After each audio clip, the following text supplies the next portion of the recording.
right, I did. Thank you. Welcome everybody to RAC 9. I just want to take a moment to recognize all the hard work that's gone into this rulemaking effort so far, from all of you and your participation and the thorough comments folks have been providing, to recognize my co-sponsor, Raquel, who's been just really key to this effort and its success.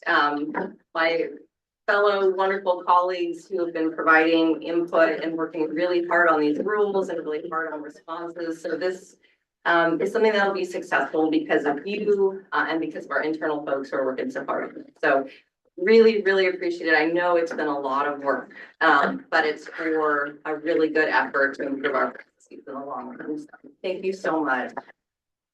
So we're going to move over, since I think everybody's familiar with the logistics and knows the location of the donuts at this point. And cookies. Yeah, those cookies look amazing. Is this a Cassidy gift? Yeah, Cookie? Cassidy made cookies. Yeah. Wow. She's incredible. Yeah. All right. See, and that's another thing, is we have people who are helping to make all the logistics work too. And the printouts and the camera. So thank you all so much for that. So I'll be turning to Laura to cover the agenda. Okay, so we're switching it up a little bit from what I sent out. We're gonna start, I've got some schedule reminders, updates, and then we're gonna start by talking about economic and fiscal impacts. We sent out a draft statement yesterday.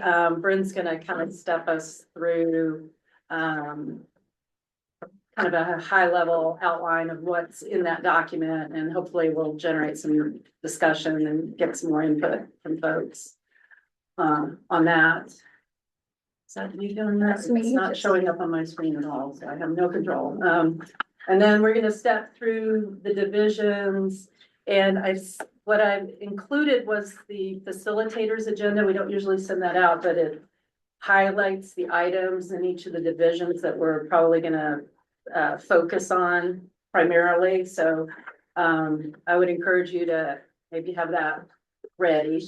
And then we'll wrap up with public comment and as well as reminders and next steps. So I just have a couple scheduling slides. So we heard from some folks that December 2nd, which would have been the Tuesday after Thanksgiving, was a little soon. So we're looking to get all the input from the RAC to inform what goes into the notice of proposed rulemaking by December 5th. It's a really tight deadline. We acknowledge that, but in order to get all the filing in and make it into the January 2nd Oregon Bulletin, that's gonna have to be our drop dead date. So if, obviously you can provide input at any time, and obviously during the public comment period, we would encourage that as well. But if you want us to consider revisions or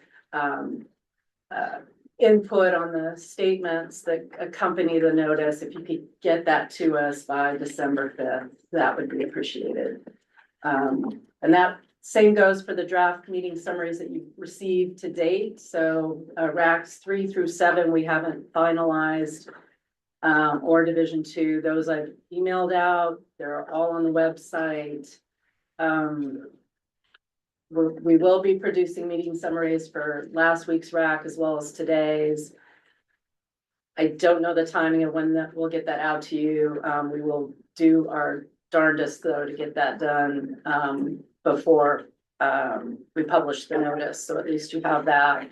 For the most part, however, the input that you provided last week and today is being collected, tabulated, reviewed, and incorporated as appropriate. So we are taking that in along with any written comments we get through December 5th.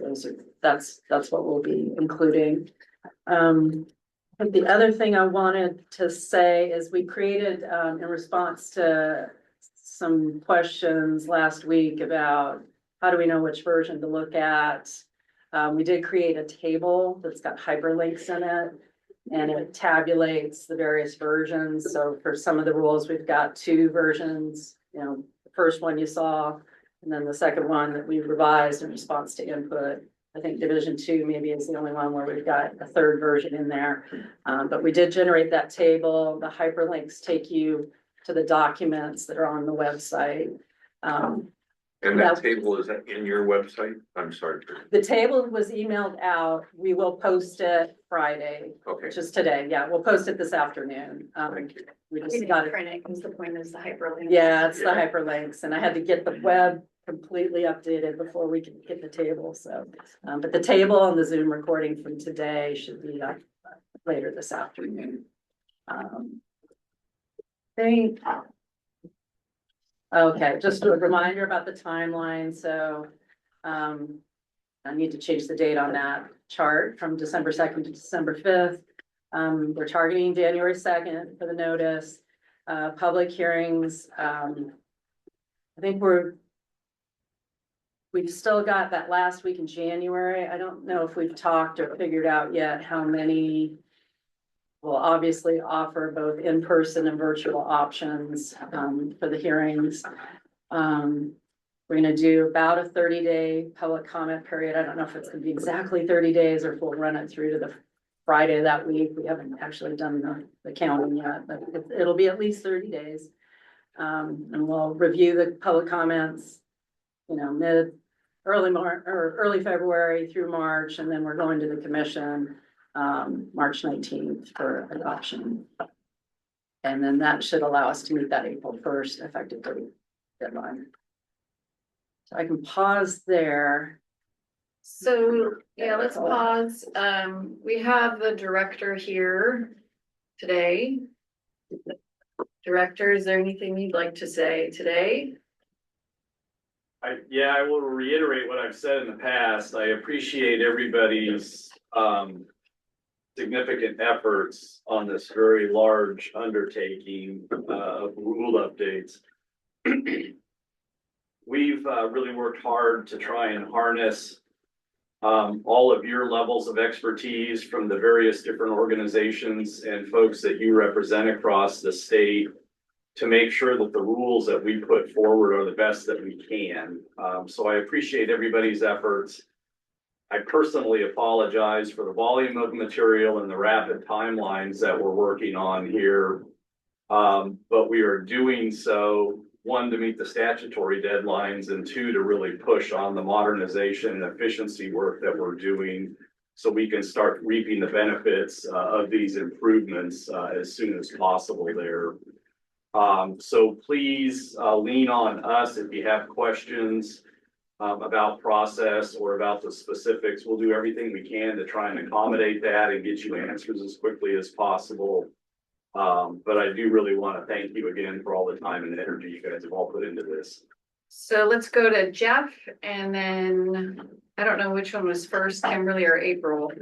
Whatever you want to do. Jeff, you were first. I saw you were waiting for a while, so I know that. Good morning, everybody. What would be very helpful as I'm going through all this, the words tend to meld together. So my request is, as we are preparing our comments on it globally, which we are prepared to do by the deadline, it would be very helpful to have it color coded about what is the statutory bill requirement part of the rule and versus what the department is making cleanup changes and corresponding. I think having those in different colors will help me, as someone who's not a practitioner, understand the relative nature of the changes. So I don't think we'll be able to get that to you in the next couple of weeks. We can consider that for the public comment period, having some supplemental materials.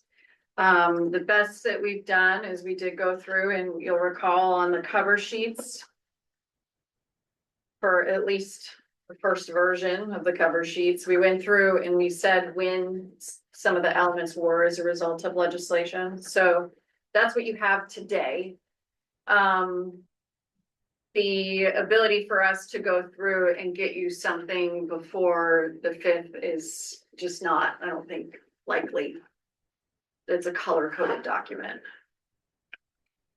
And so at least here, so for everybody's benefit, we've got by each section in the rule division. So it's not overall in the division, it's going section by section in the rules. We say where there's been legislative implementation. We call out the category of legislative implementation. We say where there's a policy update.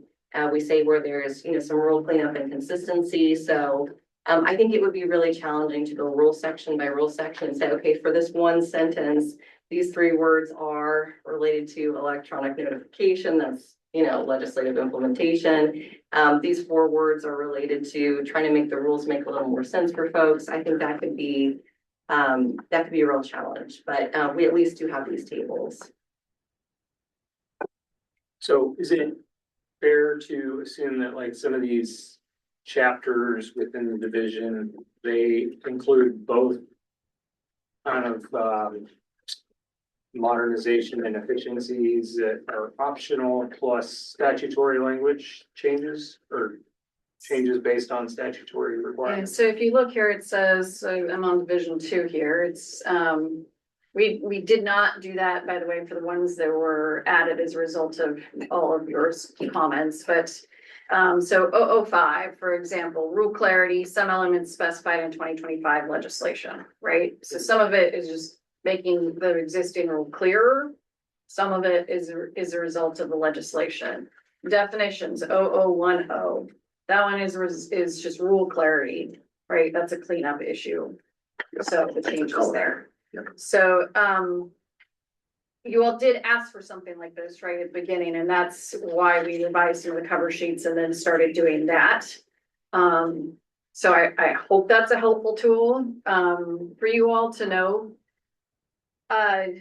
I do think, the other question then is like, well, if it's, is your focus just on the 2025 legislation, or, there was legislation in 2023 that we're incorporating here. There was legislation from, I think, sometime in the 90s or 2000s, right, on the forfeiture one that is, so it's like, at what point do we want to say, oh, well, we only care about things that are as a result of legislation versus not? And we haven't parsed through, I don't think, all of that. Are those previous bills named in kind of like the overall? No, we're just- edition of, because at the beginning, we had kind of, it was Yeah. identified the 2 very specific bills. And then, These are all That was just still- to conform to statute. It's that we're looking at the statute and the statute doesn't conform, or the rules don't conform to the statute. And if you go and you look at the underlying notations, right, you'll see, oh, the statute changed in 2010, right? And well, unlikely 2010, 2011, sorry, I'm not choosing the right No, just. years, right? But Year X. so, we're not gonna go back and try to find the bill to then figure out what it was implementing, because at this point, it doesn't matter. This is what's codified in statute, and the rule doesn't conform to statute, right? Because they haven't been updated. And our rule summary will point that out. So it'll say updated based on. It may, some of it did. And we've also updated the authorities and the Yes. statutes that are implemented, so you can kind of look at that. If you see track changes in there, that may signal as well additional statutes that we're implementing. And just as a reminder, our goal for this rulemaking has always been broader than strictly legislative implementation. It is, like Ivan said, to improve our processes, to reach efficiency, and really to address concerns that we have heard from a number of folks. Which I appreciate. Yeah. But the fact remains that, I hear what you're saying. The fact remains that due to the volume and at times the complexity of what we're talking about, that differentiation is helpful for us to frame from what is statutorily required versus us opining on some of the efficiency matters, and if there is an unintended consequence of that effort, I think that's incumbent upon us to be able to call out.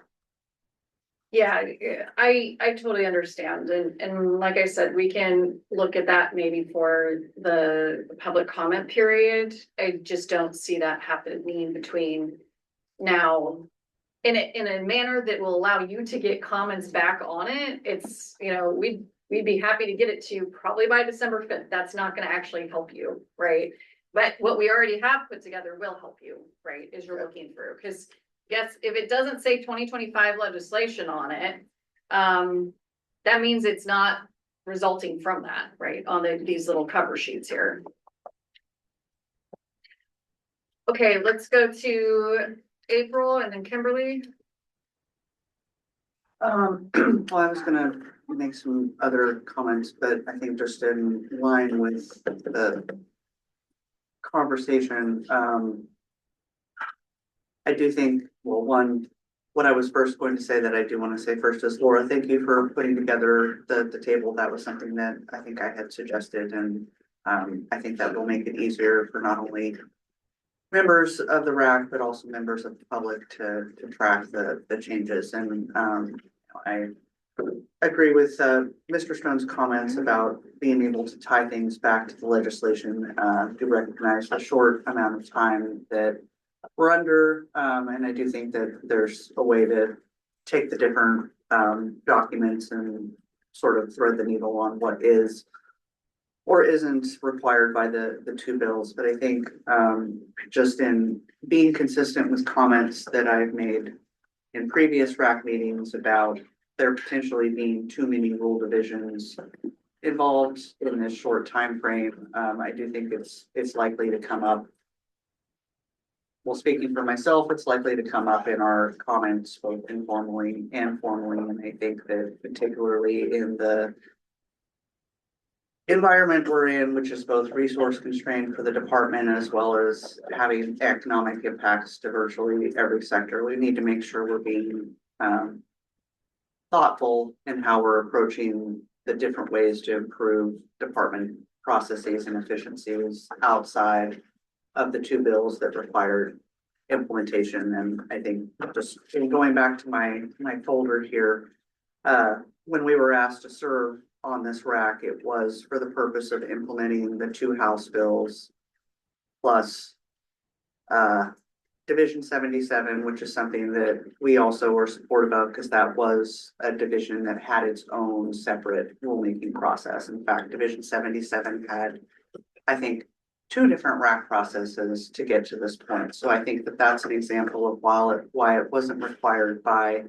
the two bills. It was something that there was a bunch of conversation about that language. Other rule divisions that are not directly required by the two bills and Division 77, as the department previously identified, it's the opportunity to make policy and process improvements, which I think just some of these, as I've said before, require more conversation than the time we have. And it's not to say that the ideas that have been presented are necessarily good or bad. It's just anything in our water law space requires thoughtfulness in how we do it, and the rush process generally does not lead to those types of outcomes. So I think as we go through today, there will be some that we can identify as not necessarily being as complicated as others, and maybe we can knock some of those out. But I think it's something where the more complicated discussions are likely to require more time than what we have for this current rulemaking process. But again, I really want to appreciate staff and what you put together, and particularly Laura, you've been very responsive to our request going through and trying to present this information as best as you can. So thank you. So I will encourage folks to, as you're going through this, you can certainly identify the areas where you think, hey, this really requires more discussion. And it may be something that should be deferred versus items that, aren't, right? I know that there are, I'll use the common, I guess, the example that comes to my mind is the forfeiture statutes. I know forfeiture is an important issue. We spent a whole meeting, I think, talking about forfeiture, right? Or a good portion of the meeting talking about it. We should not fail to do something on that division because it is so out of alignment with statute that it is not. It is not helpful to the folks that are potentially having, you know, claims of forfeiture on their water rights, right? It's that out of alignment with the statute. Maybe there's some portions of it though that you say, hey, you know what, deal with these parts, but these other parts, you know, we want to talk about more. So I think those are fair things to raise. But I do just want folks to know that a lot of the changes that are in here are as a result of misalignment, right, with the statutes. And so that's just an important thing for us to be able to fix.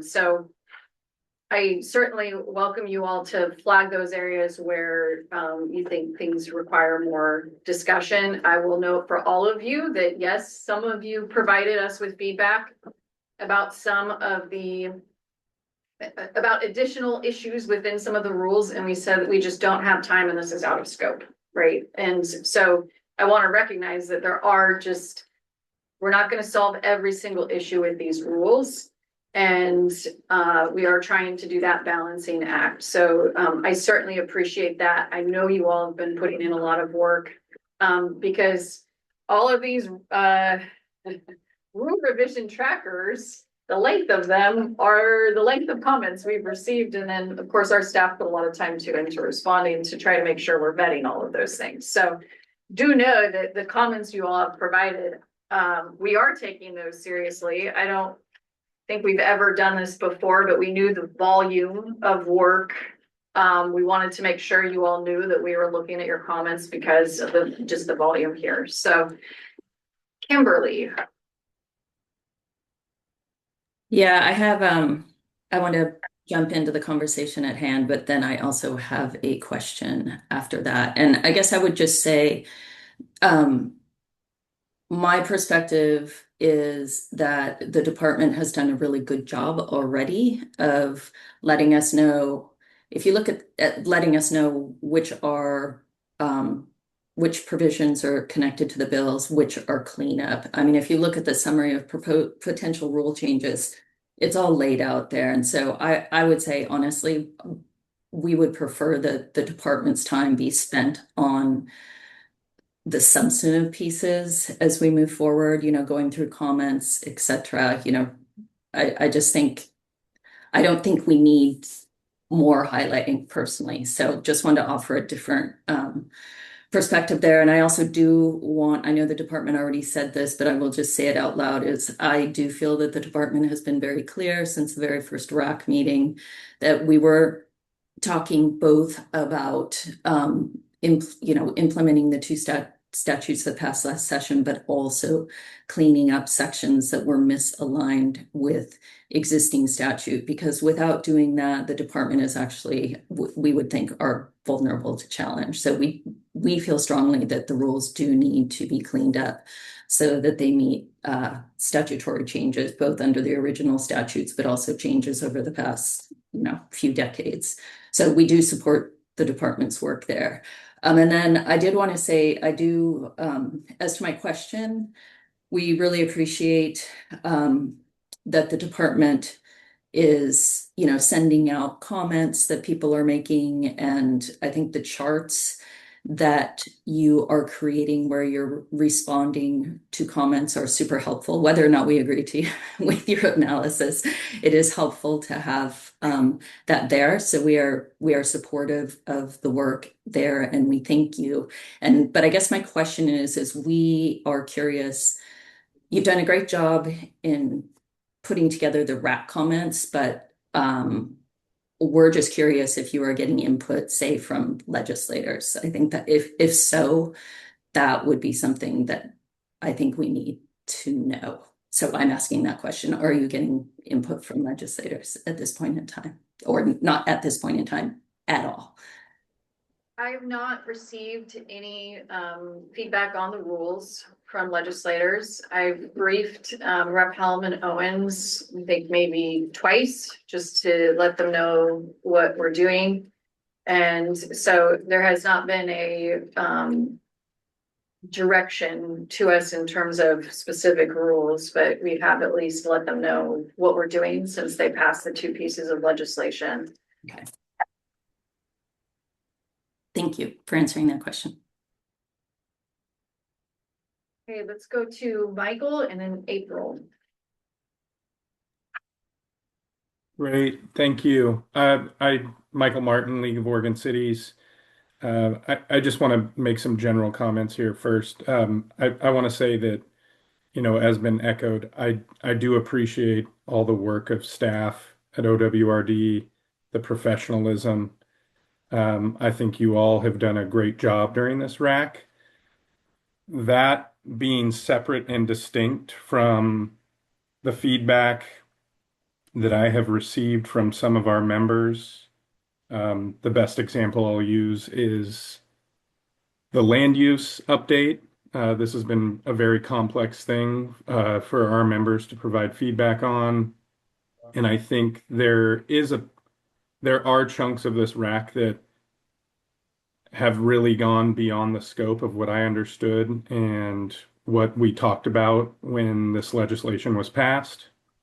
And so I just want to put that out there that, you know, while I, on one hand, respect the professionalism of WRD staff, that there have been significant portions of this RAC that have gone beyond scope. And, you know, I think sections should be, you know, dropped that we've discussed and really keep it laser focused, because while I can appreciate the perspective, I do think that there is a strength in saying no to certain things and being able to focus. And I think that that's immensely helpful when undertaking something as complex as this. You know, even during testimony, with the bills that set up this RAC, some of this stuff's very complicated. And so, like, I need to interact with our subject matter experts throughout the process. So I wanted to at least provide those general comments for folks. So thank you for the opportunity. Michael, I appreciate that. And I'll just, you know, I guess what is in scope is in the eye of the beholder, right? I suspect that's part of it. And, the land use issue has been a key issue in terms of, inefficiency. And, so that is why that has been determined to be in scope, is because it is one of the big hangups that we have when we get land use forms where land use is not being pursued or land use is unclear on the existing forms. I do hope we have some good news, because Katie's been digging in with folks that have much more expertise on this than we do, and that includes DLCD. And so we have some updates on that today. So we'll see if we get you all to a point that's a bit better than where we've been at, because I know that one's been a big issue that's of concern. But I will also encourage you, like I said before, if there's items that you all really think are too big and should be out of scope, that you can certainly flag them. If you say it's everything that's not in the 2025 legislation, we're gonna do things that are not in the 2025 legislation. So that's, I'm just noting that's not our starting point here. But I think if there's certain topics that you're like, now this one really is a big topic, I would appreciate, you know, understanding and knowing that. Let's go to Chris. Oh, good morning. Let's just be transparent here, people. Okay. The complaints are, if you don't like it, it's out of scope, or you're using the term scope in the presence of rural cleanups as a pretense for just excising things you don't like. And it's really obvious. Just be honest about it. That's really all I have to say. I think Water Resources Department is doing the right thing. They are using this opportunity with a lot of professionals at hand, a lot, who have a lot of experience to take care of business. And this is what it looks like. Thanks so much. Okay. So folks, I'm gonna say one thing, which is let's keep it civil. So I saw some cards go up. April, and then Jeff, and then Leah. To be clear, I did have my card up previous. April did have her card up first. So my comments are not in direct response to what was just said. But I do want to clarify just in the previous comments that I made, which are very much process related and not substance. And I do want to make sure that we have time to get in this to the substance here.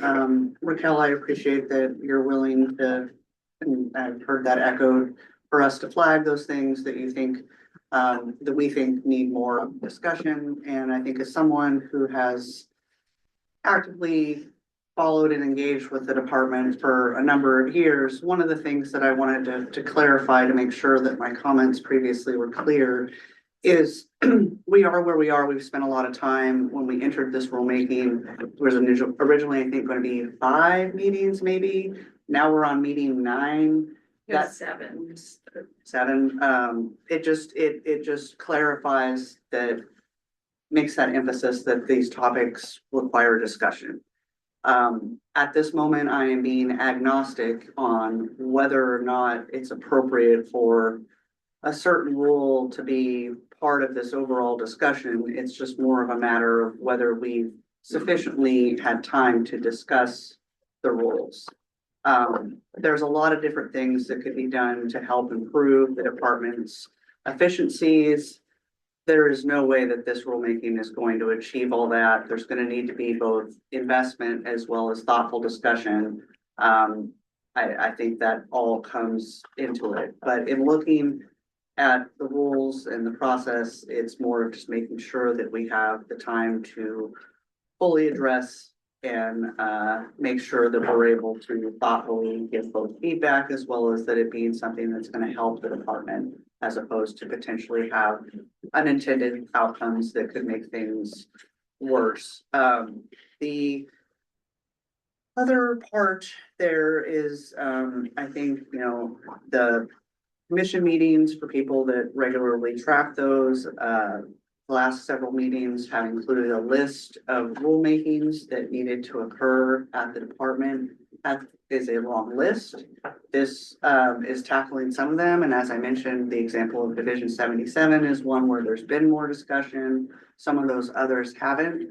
There's a lot of other rules that are on the list that need to be looked at for a variety of reasons. So, and that's not the ones that we have today. So I think it's just something to acknowledge that both that I'm not making a statement as to whether or not I like some section of the rules or not, so much as that there's a lot of needs out there and it's important to do it thoughtfully. And there's also, I think, an opportunity through this process to identify things that do require more discussion and require more investment by the legislature to make sure that that happens. And that's not going to be an easy task to do unless we have specific examples. And then also, as a courtesy, I like to be clear when I'm going to have certain comments that come out. And that's another reason why I say the things I do. So thank you again for being willing to entertain our comments. April, sorry, you made me chuckle. And that's in part because I think the list that we've given the commission is the short list. I don't think we've actually shared out the long list of rules that are needing updating. So, but to your point, this does address it does help. So, to do these rules. So Jeff and then Leah. I do recognize that this is our last meeting and we've had a lot of together time. And in that, it's a beauty and a curse that we get to expound on our thoughts on a variety of parts of the group. I would also like to state unequivocally that just because certain people make statements doesn't mean that I agree or disagree with them. They have every right to say it. I do mind, as we just heard, impugning a member of our RAC's point of view on land use. I will say for the record that I will put my record of 30+ years in the land use side up against anyone in this room. And that the land use side is deep water and very complicated. So yes, there should be more examination about the intersection between water and land use. And largely, I think that's a conversation that should have its own bubble and concentration. And I would welcome discussions as we get into those. But I just wanted to make a point that I thought was a little snarky. And I happen to agree with Mr. Martin. So I just wanted to make sure that I said that out loud in a civil manner. Thank you. All right, yes, Ivan. Yeah, I'll kind of address the land use thing. I think some of you are aware that our Water Resources Commission is going to have a joint commission meeting with Department of Land Conservation and Development Commission at the end of February. We're working on the agenda, and one of the potential agenda topics is a table of folks to come in from outside the agencies and address both commissions, same time, same place, with their perspective on water and land use nexus and how can things be improved. What are some of the challenges that we face today in that sphere, and what are possible improvements there? So if any of you have thoughts on that and interest on that, please let me know. I will invite myself to that. You seem like an appropriate expert, so that would be great. So just let you know, but the conversation is just getting started, and we're doing what we can internally to tune up our rules in that nexus to deal with some of the inefficiencies that we've been challenged with over the years. But there is much more work to do there, both at our agency and other agencies, to really address that. So we're making a small step forward with this process, but there's much more coming down the pipeline. Okay, we have Leah and we have Carrie. All right. Hello. Yes, I will also try to be civil, and that joint meeting sounds really, really interesting. I look forward to hearing what comes out of that. Without getting into, all of these specific provisions and language, just going back to like the process of the land use issue, I think one of the reasons that people are concerned, it's not that they like it or don't like it, it's that, considering each state agency is required to prepare a state agency coordination agreement outlining, how its rules and activities, whatever affecting land use, comply with the statewide planning goals, they're compatible with comprehensive plans, land use regulations, all of that. And that's how you implement, I think it's ORS 197.180. And that requires extensive coordination with the LCD. So I'm happy to hear that that's continuing. But to create that state agency coordination agreement, the SAC, it has to be certified by LCDC, the Land Conservation and Development Commission. And OWRD's SAC was, I think, last updated in 1990. So I don't know if that's one of the topics of consideration for the upcoming meeting, like updating that, because it seems like it's pretty old. But that's basically what approves all of the procedures related to land use, including, the land use information form and all the things that have to be done for different types of water transactions. And then from the SAC comes Division 5 that describes how OWRD coordinates on land use matters, complies with ORS 197.180, and that's all based on the SAC. And the proposed changes that we're seeing throughout the rule divisions we've been looking at, some of them are pretty extremely substantial changes from current procedures that aren't even consistent with what's in the SAC and what's in Division 5. And so, for example, what if you're in one of the local jurisdictions where their ordinance requires you to show that you have a state issued water right in order for them to approve a zoning change or a variance? And now OWRD wants you to require the zoning change or variance so you can get a water right. Like, you're putting people in an impossible situation, like you first, no, you first. So you can see it's a little bit tricky as the applicant. And I think that the people who worked on the SAC back in 1990 and Division 5, they understood land use planning is really complicated, which is why they didn't include these extremely restrictive requirements that are now being proposed. They gave more flexibility for the real world processes. And I do understand that OWD wants to make some changes to processes to work through the backlog faster and get things done. And I definitely appreciate that. I just don't see where the authority is coming from to change what's in the SAC without changing the SAC itself. I agree it might need some updates, but what's the authority to deviate from the approved SAC and create inconsistencies with Division 5? It's not that I like it or don't like it, but if OWRD no longer believes the SAC appropriately addresses the department's obligations under ORS 190.180 or 197.180, then it seems like the first thing that needs to happen is to go back to that document, work with DLCD to update it, get it approved by LCDC, and then whatever comes out of that process, there will need to be another rulemaking to update Division 5, along with all these little provisions that are sprinkled throughout the divisions we've been looking at. And it seems like starting with all of these little provisions first is kind of backwards. And, they'll just have to be updated again if OWRD makes changes to the SAC. So basically, I don't see any authority to make drastic changes as part of an otherwise unrelated rulemaking. And, trying to go around the SAC doesn't help you comply with your obligations, just creates a lot of confusion. So I would strongly recommend just not making any of the changes related to land use until the SAC has been updated. We have, as we've seen, plenty on our plates to look at without making these land use related changes. So as far as the process, that's what I would hope to see. Thank you so much. Thank you, Leah. So we do have land use on our agenda here. So it sounds like folks are wanting to move into actual discussions around the rules. Mark? Yeah, Carrie. Oh, sorry, Carrie. Thank you. Sorry, Mark, I need you to hold because Carrie was next. Thank you all for keeping on track. I just wanted to ask Jeff a follow-up. This is Carrie from the Confederated Tribes of Grand Ronde. Because I'm not a planner and don't understand, I have worked in local government, so I understand, local, land use planning. So I just wanted you to elaborate a little more for my education on what you see as the type of conflict you're describing when you're saying water versus land use and. Sure, I think that's a fair question, so thank you for asking it.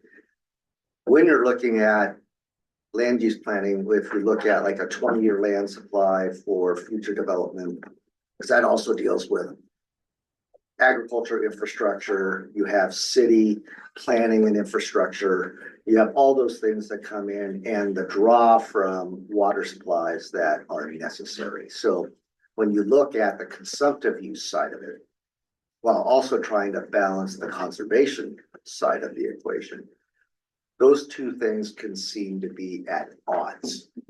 So if you're wanting to, for example, grow in a certain area, well, that water supply may not be adequate, or it could be adequate at a cost to service that area. So I'm just saying that the conflict is probably understated between water policy and rules versus what the land use dynamic is. And actually, the land use dynamics are already complicated enough because whether or not you have transportation infrastructure, you have all the, how do you pay for it? That's what the cities and nurseries get to talk about quite a bit. So that's the reason that I say that there's far deeper water here when we're trying to square what we're trying to do with these rules versus what the overall picture is, if that's helpful. Okay, thank you. Hey, let's go to Mark Landauer. Thank you. This has been an interesting conversation, to say the least, and I appreciate everybody sharing their perspectives. I do want to expand a little bit on Ms. Cogan's remarks because I really think that some of the proposed rules that you are considering now are going to really hamstring public bodies in their ability to provide essential services to the citizens of Oregon.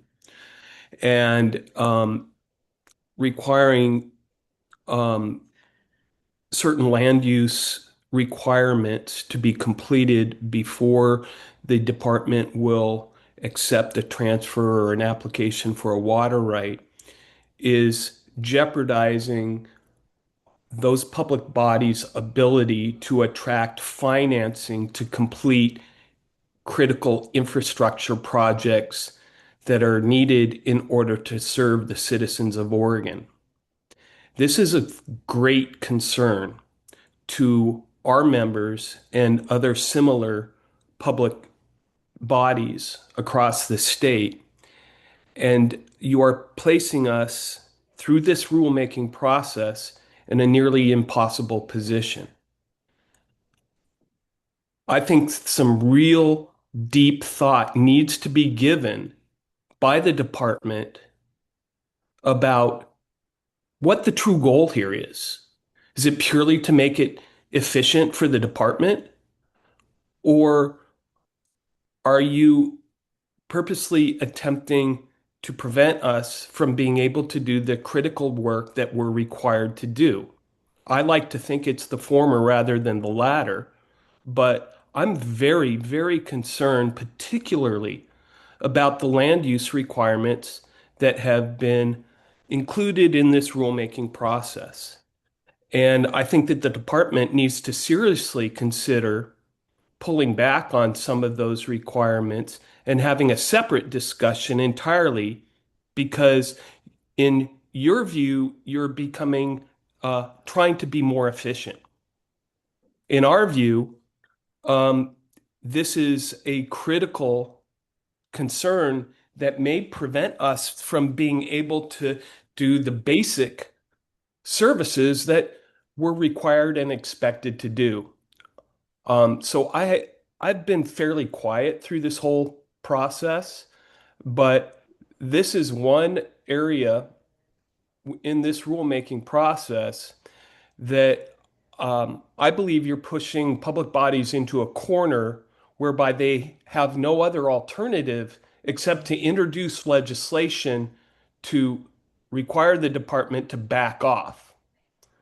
So I just want to, and that's not a threat. It's not a threat. It's based on the reality that we all live in the public sphere.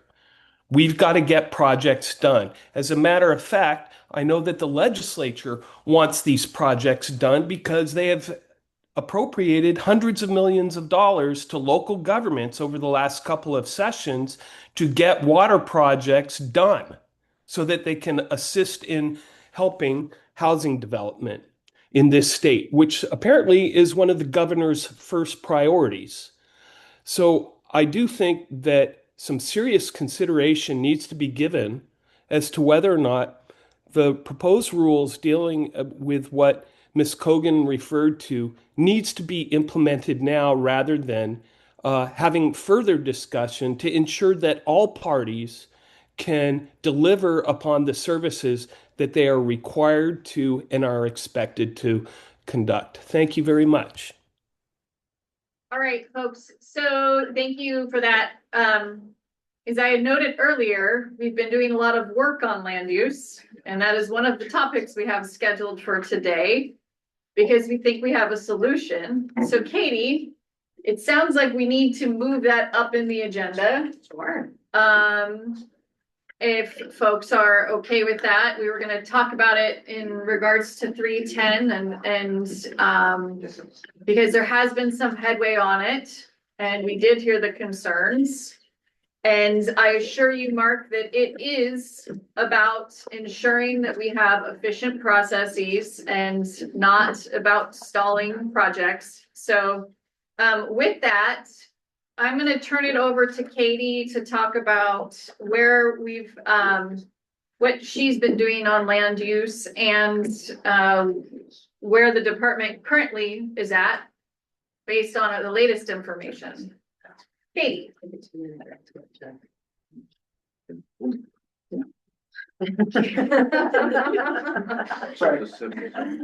Being disruptive. We can look at 310 if you'd like, that might be the easiest one. So 310 is the, probably the one that we had, kind of knowing that it has tendrils into all the different processes. 310 is the one that I think Katie was thinking she would talk about it on. So let's go to 310. And Katie, why don't you take it away? Okay, well, by popular demand, let's move this up in the agenda and talk about land use. And yes, I will affirm, for, Mark and everybody else that of course our objectives here are to comply with 197, 180 as we've discussed, and to make sure that we have streamlining as needed, because I can tell you, along with deficient maps, this is one of the areas where we frequently have a lot of back and forth with the applicants who have, really pushed back on providing us what we need on land use. So we are attempting to address that with the vein of, we want to process applications quickly. We don't want things just spinning in the queue. We want the caseworker to pick up a file and have what they need because the application is complete and they can move that forward through the process as quickly and efficiently as possible. So, I will let folks know, we really appreciate the comments we received and encouragement to talk with DLCD. We wanted to get far enough along in this process and discussions that you could have a really productive conversation with them. And so we have engaged DLCD and we will continue to engage DLCD during the rulemaking to pull on their expertise. I did have a discussion about the language that you see in 310. That is language that we haven't put into the draft rules yet. That's in the tracker because we understood that folks would really want to have a robust conversation, and looks like that was an accurate forecast. But you can see the language starting on page 1 of the tracker, page 2 of the tracker. Actually, much of what we have in the tracker for 310 gets at trying to respond to these comments and put out some potential language for consideration.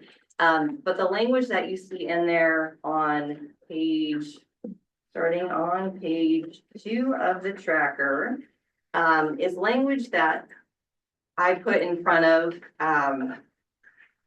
VLCD.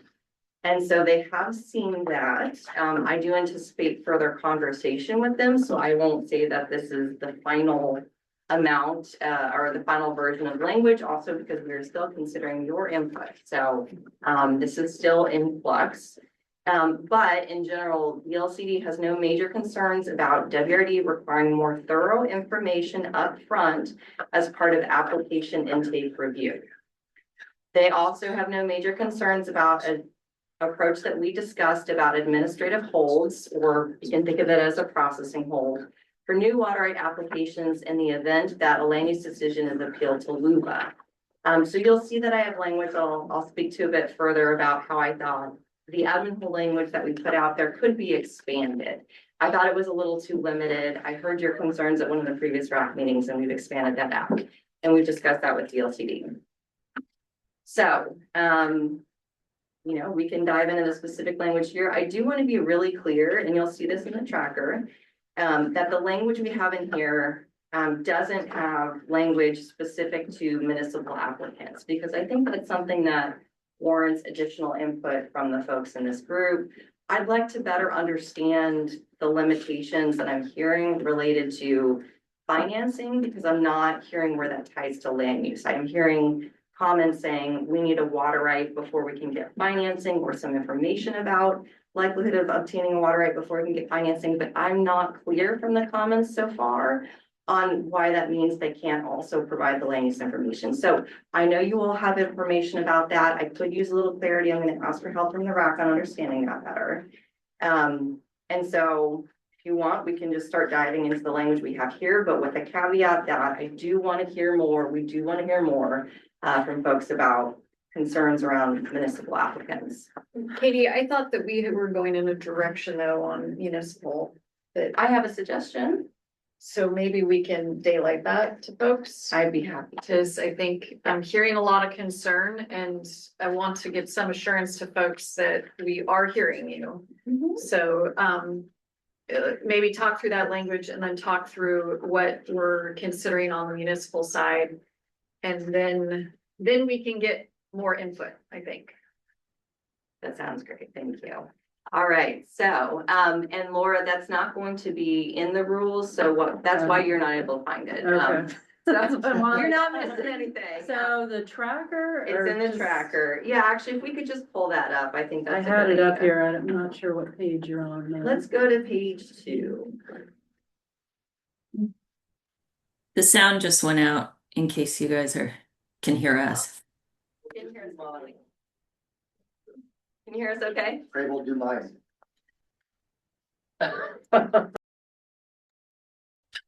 Testing, audio testing.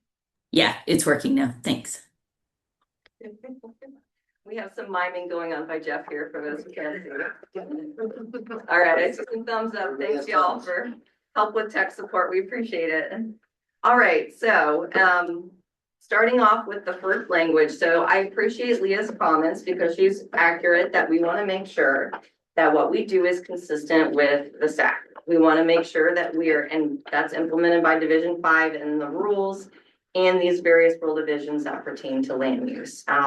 So we've done a real thorough review of Division 5 and we don't see any conflict between the language that you see on this page and what's in Division 5. So I want to be really clear about that because she is accurate that we need to make sure that what we're doing is consistent with the SAC and consistent with Division 5, and it is. With that in mind, one of the things that we've tried to do, it makes the rule language longer if we do it, but just to provide people responsiveness to their comments, to make those real clear links with Division 5. You see a lot more citations all of a sudden in the rule language. So there's a trade-off there between some simplicity in what we put forward before, and making these real clear links to Division 5 in response to comments we've received.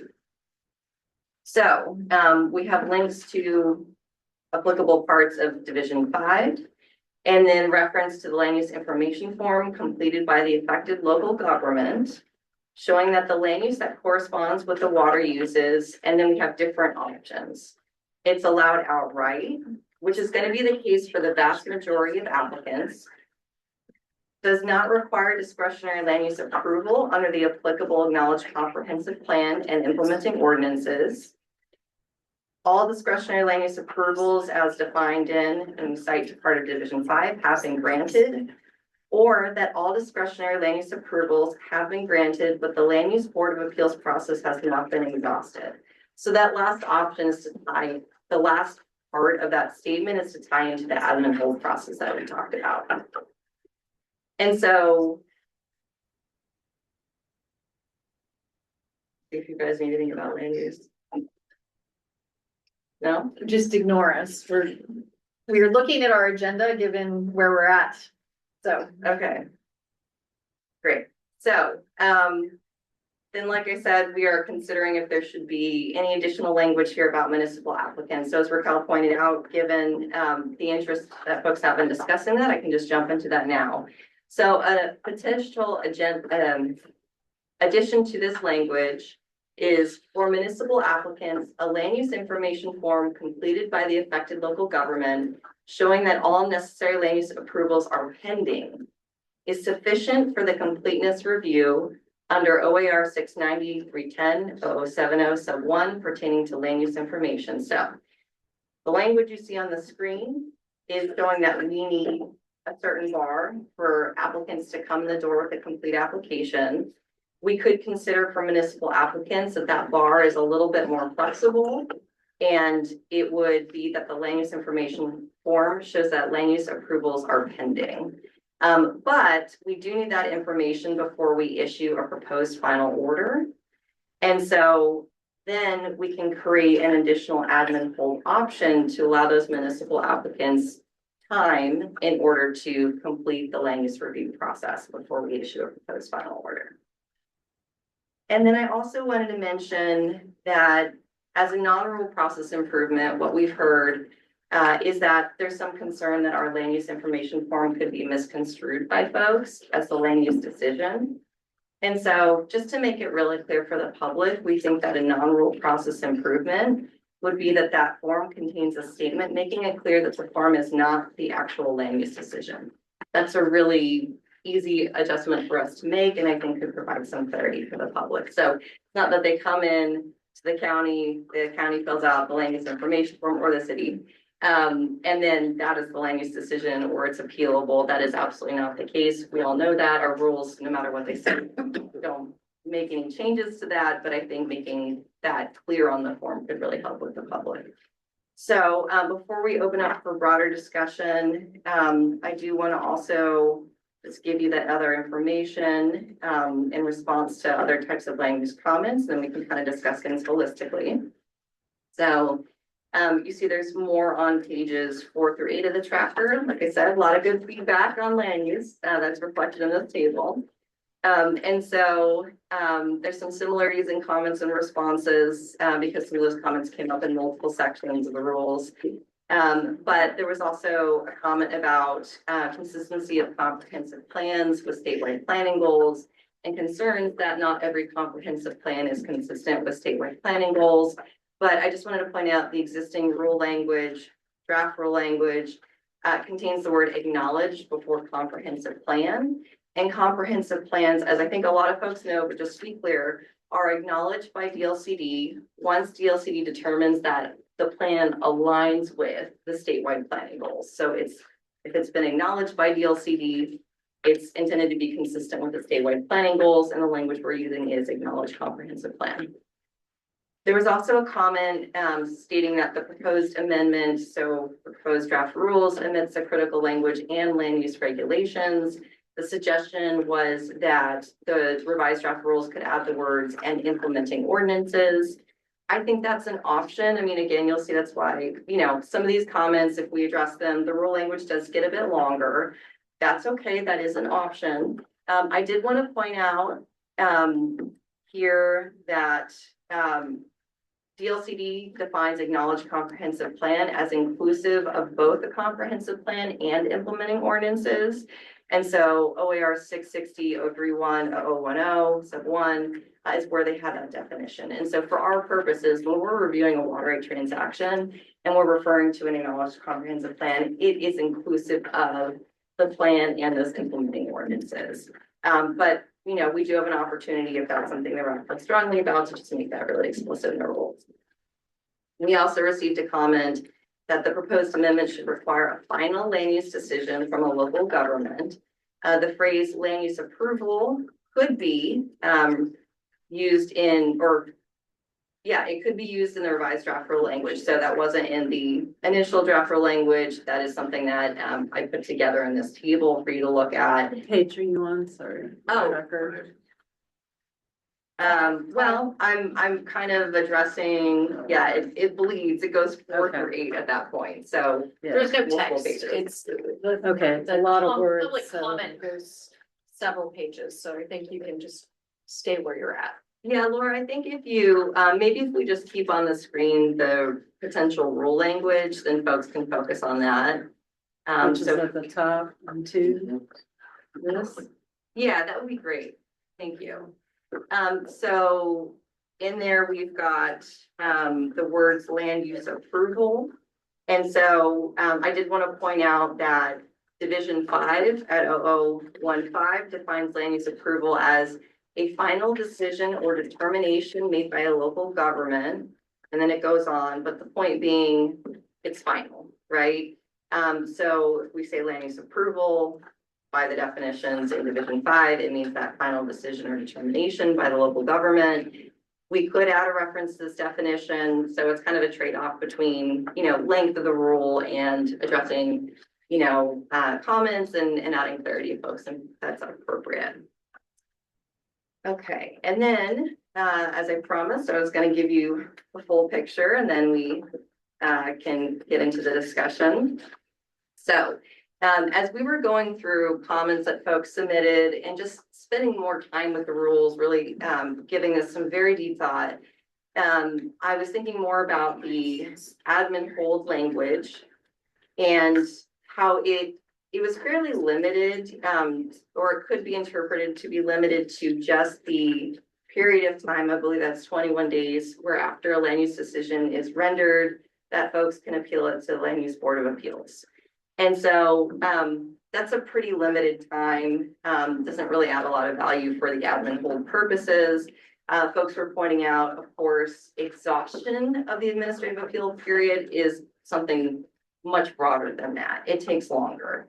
And so that could be somebody appeals county's decision, for example, to LUBA, and then maybe it's appealed beyond LUBA, or maybe LUBA remands back to the county for further work.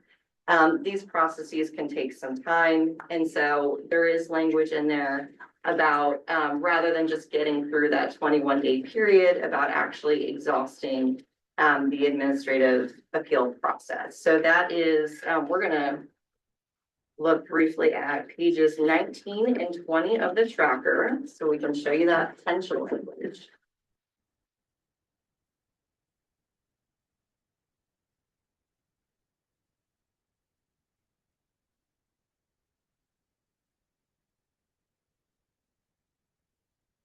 Okay, we've got it. Thank you, Laura, for your help.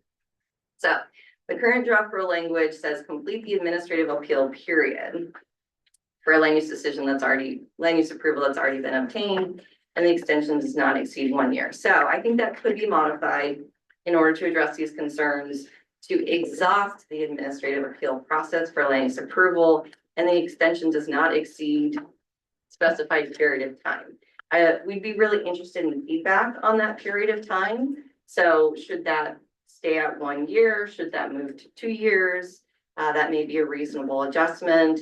I do want to point out that the length of time should not be so long that a water right transaction is pending for an extensive period of time with WRD. So if the LUBA administrative appeal process has not been exhausted within the time allowable for a processing hold, then WRD could issue a proposed final order recommending denial of the requested water right permit. This would avoid the applicant for an extended period of time maintaining a tentative priority date that's senior to others who are waiting in line, who have all the information they need. And it would also reduce concerns related to applicants kind of sitting in the queue and then holding a space within capped. So for example, the groundwater study area mitigation cap, or room within our water availability reporting system. So we deduct from WARS when we issue an initial review that's positive, that takes that water out of the system. But if we have an application sitting in the queue for, say, 5 years, we might be issuing initial reviews indicating denial for other folks who come in because that water's been debited from the system. That creates some problems for other people who come in with applications. And also having somebody sit in the queue at their own decision, or maybe based on some of these limitations, can create some real problems with a system of prior appropriation. So we don't want folks to be in a position of being speculative. They're not being ready to go. This is a public resource, and we don't want to just kind of have something out there in limbo where other folks are not able to get water because something else is being kind of holding that space. So as I mentioned before, Maybe can we pause for a second? I think what we heard from some folks that we were talking with is that the LUBA appeals process is taking, I want to say it's 1 to 2 years now, that it's moving pretty quickly. And so I think that that I would be inclined for us to provide reasonable time, particularly since they're already going at that point in the process to get through it. And so I'll just note that that's for the group would be kind of my inclination. I know we're trying to balance into speculation, but if they're already in the queue and the LUBA process seems to be, I'm sad to say that seems to be fast, but that seems like a expedient process, given that, you know, other appeals can take a long time. So just something for us to think about as we go forward here. Thank you, Katie. yes, thank you. I appreciate it. And so before we open up for broader discussion, since we're in the admin hold section of the rules right now, Just bringing back to an earlier point that if we do add language that allows municipal applicants to come in the door, meet completeness requirements by showing that land use decisions are pending or land use approvals are pending, then we can add an admin hold option for those municipal applicants to complete that land use review process. And so I'd be interested in feedback on that as a potential option. Okay, so I'm sure we'll have a lot of feedback from folks. Opening it up, I see we have a card from April up and Jeremy, and anyone help me identify who was first? I'm not sure. Like April. Yeah. All right, April, please go ahead. Thank you for that overview. I will say, I think, just maybe echoing some comments that Jeff made earlier, except from a different perspective. I've deliberately stayed out of land use as much as I can because I do find it to be very complex. I don't know if Brandon is on from the counties, but I very much appreciate his perspective on these because it is something particularly for county planners. From what I am aware of, the ability for counties to weigh in on different things very much varies, and these changes that we're potentially talking about, I appreciate that we're using 310 as the current one to look at in the tracker here. But my understanding is the language changes from the department's perspective. You would like to have the same language then put into the other sections as well, which would cover transfers and permit amendments, new rules that you've created rather related to temporary transfer renewals. And so I think, I think it's important that we get it right and getting something that's going to be helpful and not have unintended consequences, not only to the applicants, but the department and local governments. If I'm remembering how we started off, Katie, because there was a lot there, you indicated that there was some interest in having municipal specific language. I do just want to highlight that irrigation districts are local governments, quasi-municipal by nature, and depending on what type of transaction we're talking about, they also have to fill out these land use information forms. And that's something that I would need to check with some folks about as it would apply to particularly some of these other sections. But I also think one of the things that we've talked about before as we went through these potential rule changes is what is the problem we're trying to solve. And with this one, I'm a little fuzzy on what we're trying to solve, but I think maybe just in the interest of the time we have, what's kind of the level of frequency maybe that the issues the department's facing related to the way the language is currently?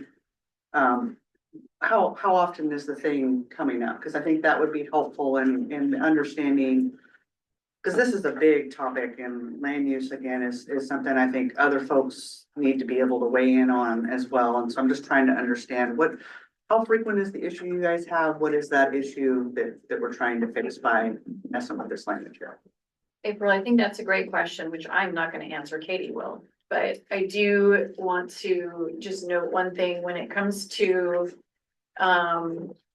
agriculture, right? I think the way when you look at the form, question is it allowed outright? Yes. Okay, we move on, right? And so if it's in what is it, EFU land, right? I'll look to my land use experts in the room.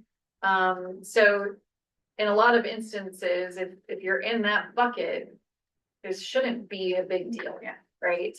From that standpoint. I'll also note that a land use information form is already required by the agency.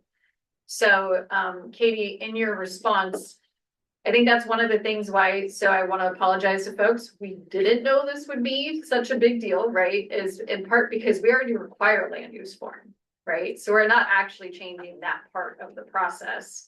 But I know we've changed some things, as I've learned along the way, that are actually a big deal. So we want to make sure that, we do get it right. And so Katie, before we go to Katie, I saw Ryan and it looks like, April, do you want to respond to what I just I said? just want to clarify. Yeah. One, ready.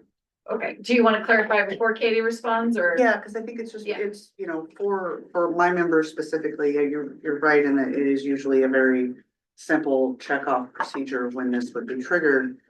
But that's my concern, is that we're potentially making it a more complicated thing for the local governments that they would be going to, and then that can cause unnecessary delays. And not every county is the same in many ways, both in capacity as well as the interactions with different types of water projects, and particularly thinking about if we're piping an open canal, just using an example from our folks, is, you know, there's impacts that can go across multiple jurisdictions and all that. So I'm not, you know, we already have the requirement, I acknowledge that, but just making sure that it's not making it where it's going to take more time or cause unnecessary complications for them to figure out this new language. And I don't know, and again, I look to the counties and the cities on their end on how they do this, but it's just also trying to understand what it is we're trying to. It's one of those issues, right, where it's just like yes, I appreciate that. Katie, do you wanna, or Ryan looks like he needs to just layer on something here, let's see. I just wanted to point out, since his name was brought up, Brandon, their annual meeting is this week. Oh, that's right, because we've been there, yeah. Otherwise, I'm sure would have spoken up. I mean, I think, you know, we did talk with Brandon, and I think some of the, you know, he wanted to make sure it was clear that it wasn't a land use decision, right? Because some of the language, could be, so we're making sure we're tightening that up, because that does have different implications. And so I think that was one of the key things. Some of it is just, potentially maybe some changes to our form, the existing form, and making that clearer. And so he had some suggestions there, and that's not a rule issue, but Katie, why don't you take it away? Yeah, sure, thank you. And then I know we have Jeremy, we'll get to you, Jeremy, shortly here. Great, thanks, everybody. So that is accurate. We currently, for these processes, require the land use information form that I think folks are pretty familiar with. Because we would be getting rid of that receipt language that you see in Division 310, which is I've submitted something to the county or city and have no information to provide you guys, here it is. Now we're getting rid of the receipt option, but so that's part of the form that would change. We don't allow that for transfers, and if we ever did, it was before the 1990. So that's really for Division 310, is to get rid of the ability to come in the door with just something that says, I've submitted something to the county, I don't have any information yet, give me a tentative priority date. But in terms of other changes to the form, I really appreciated Brandon's comment about just making sure it's really clear for applicants that the land use information form is not the land use decision, it's not appealable. We heard that that's very important for AOC. Fully support that change, and we're going to make that change to the form. But this is the form that has been fairly consistent over a very long period of time. I compared what it is in the Land Use Planning Procedures Guide. It's very similar. So this is something we've been doing for decades. But what we're trying to do here is make it really clear. Folks can't come in with something that says, you know, not pursuing or in many cases, or even just pending, right? We want to make it clear. We know what the land use decision is. We know what the status is. We've got enough information to move forward. So in terms of additional burden on the counties or cities, I'm not really sure, who are not applicants, right? The ones who are filling out the forms. I understand there's municipal applicants, but in terms of the folks who are filling out the forms of the city or county, I'm not seeing how there would be really much change for them. So I hope that's reassuring. Well, I think that you guys could get rid of this receipt on that form without doing a rule change. And that I want to just highlight, and again, I'm not debating the requirement of the form as it is today, but I think just because that was something I asked that I think you or have information about, is this issue with the receipt. How often does that come up? It's been coming up less frequently. It used to come up a lot more. And so I think folks are realizing we're not going to get them further along in the process when they just have a receipt. So I think in response to folks seeing that, we've seen fewer receipts. So really something like 1 to 2 a year. I think the dropping the receipt seems pretty non-controversial. I also think it has to happen. So that I think there's probably pretty good agreement on. But I guess the point I'm trying to make is besides dropping that and then making it clear it's not a land use decision, the information it's pretty similar to what it's been for a very long time. It's not that that can't be improved, and we're also interested in feedback on improving the form. But with that, I don't think that the county or city is going to have an additional burden for filling out what they've been filling out for decades. So Katie, I think the point though is it's not just about receipts, right? Because if this whole issue is over 1 to 2 receipts a year, then I don't, I think there's another piece to it, right? That's the issue that we're trying to address. Well, right. So what I'm saying is it's not, what's the other issue is what I'm trying to get at. I think that April's trying to understand. Yes.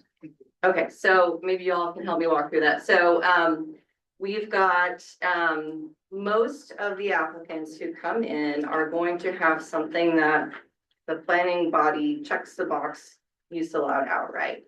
That's pretty straightforward. We can zoom through that part of it. So if somebody is proposing to irrigation or nursery use in the exclusive farm use zone, that is use allowed outright. It's consistent with statewide planning goal 3. That's an easy one. And that's going to be the case for most applicants and is the case today.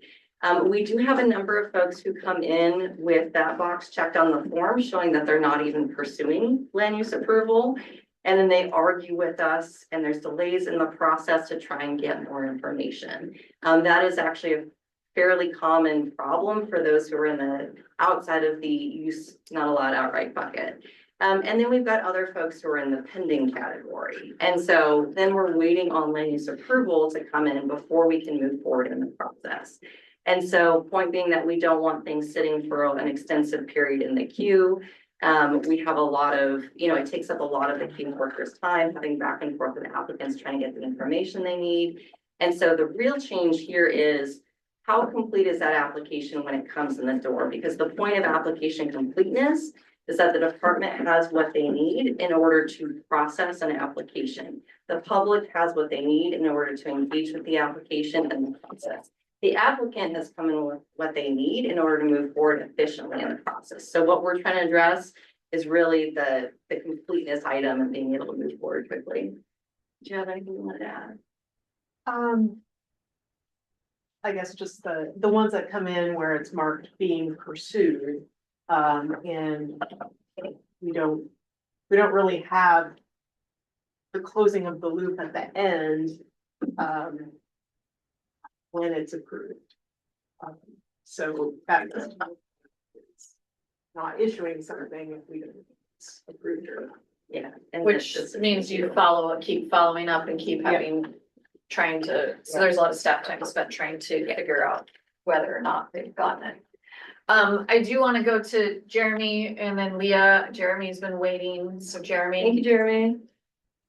Thank you. No, appreciate the discussion. Yeah, I just wanted to chime in that, we're really supportive of the agency grappling with these questions around how land use and water right decision making interact. We were initially concerned that DLCD wasn't at the table and part of this, so really encouraged and glad to hear that you guys are having conversations and digging into this with them.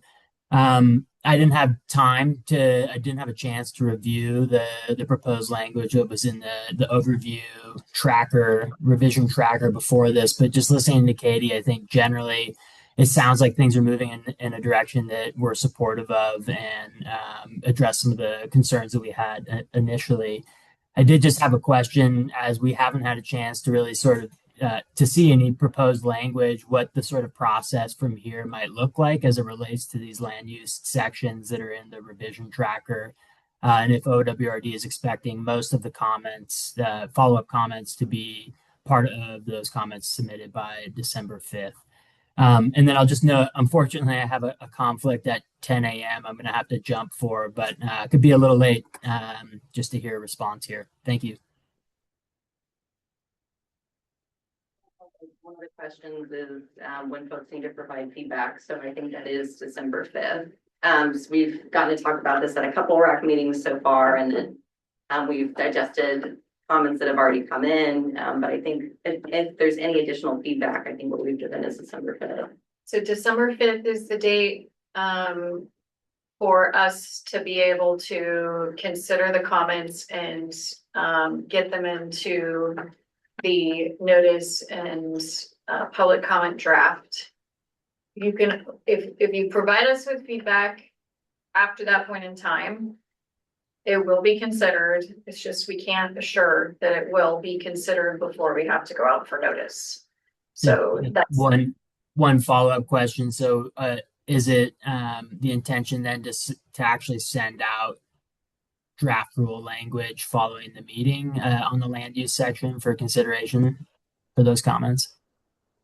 Yeah, I was gonna ask something similar as to whether the RAC has what it needs in the tracker to understand what we just proposed here, I guess. So yes, and so I think we've already got language that we've put out for consideration via the tracker, but we also discussed a potential way to look at municipal applicants. And so that's something that we can put together that language and share. How does that sound?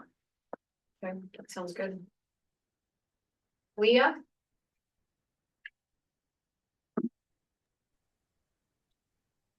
Hi, yes, thank you.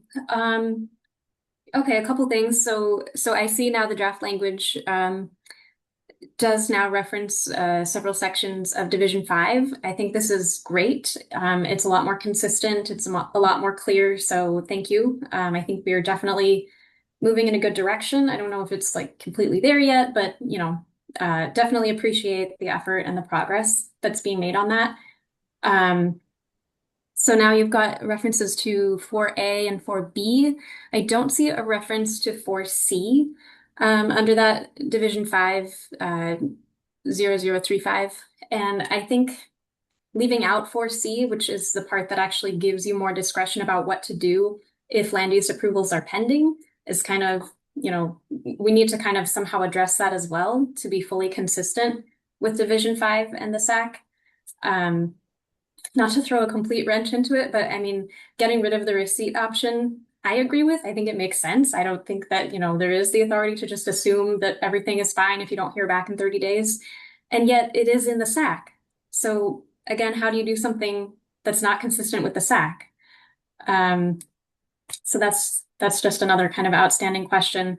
And then I did want to address, I think the question came up about the sequencing of like, and getting financing and how that relates to the land use and water use issues. So my understanding is that if a municipal entity is going to do a large project, they're building a new treatment plant, drilling a new well, something like this, that the zoning ordinance that implements the local comprehensive plan may not necessarily allow that outright in some zone, that you're going to have some municipal infrastructure project. And so you might need to get a variance or a zoning change, something like that. And so what happens is they need to get financing to do the whole design and build situation. So they would design the project and figure these things out and then do the permitting, of course, which would include that land use approval process before they can do the actual construction. The problem is that to get financing, if it's a large project, it's not just going to be funded by the ratepayers. If it's going to be bond financed, to do that, you have to show that you have the water right. And so that's where the sequencing issue comes in, is that you must have the water right in order to get financing, to do the design, to do the permitting, to do the building. And so if you're saying you must already have done step 3 before you start step 1, that's kind of where they're being put in a tricky position. So I do appreciate, sorry. Yeah. It's actually the water right so I think the example that was used was business ordinance programs. They require that in order to get the financing. It specifically is the water right. It's not that a water right is pending it's that in order to get the financing, you have to actually have the water rate in hand, correct? Yeah. Yeah, and that would be Business Oregon, that would be WIFIA loans, Federal Safe Drinking Water Act. Any of these funding sources are going to require you to have the water right before they'll approve the financing. So just to clarify that, I do appreciate that you've put obviously a lot of thought and effort into this. And I just want to point out that that would not be wasted if you did choose to move this to a separate effort. You could keep all of this. I don't think necessarily belongs in this rulemaking, but I think that effort is not wasted. That's clearly something that needs to be worked on. So it wouldn't be lost if you did choose to move that. So thank you. Okay, so I'd like us to move on from land use. And there certainly is a lot for us to think about here. So we're going to hear from Kimberly, and then we're gonna take a break, and then we're gonna move on. And this has been a good conversation. I appreciate the passion here on this topic. And we'll certainly have to do some more thinking, it sounds like. So Kimberly, and then we're gonna take a break. Yeah, I'll just say, like others, we didn't have a chance just because of late distribution to dig into the land use stuff too much or confer with colleagues. But I just wanted to build on, or not build, but say something in relation to what April said, which was that was something when you started talking about, possibly considering different language for municipality. I think it is important to say a municipality for municipal use, because as April pointed out, there are a lot of other folks that count as municipalities. So I would encourage you to narrow it to, if in fact something goes forward on municipal, to narrow it so we are talking about cities. Thanks. Great, let's take a break.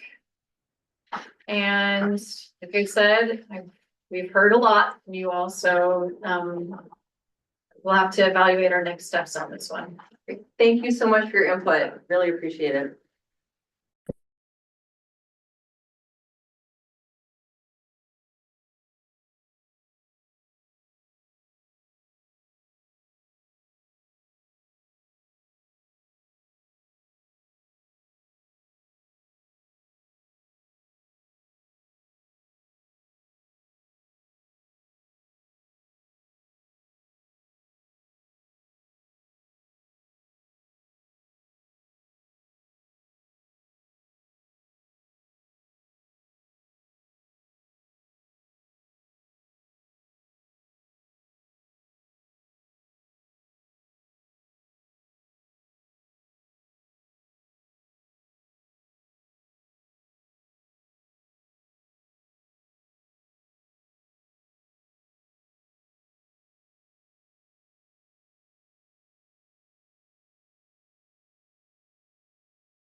Thanks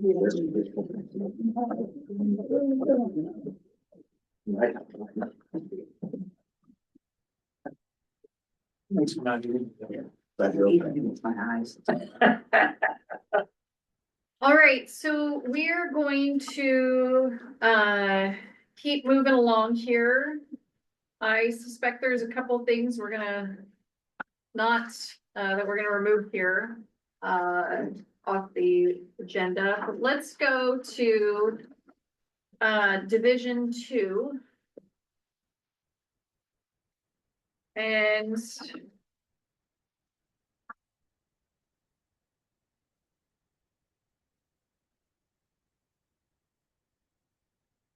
for Division 2,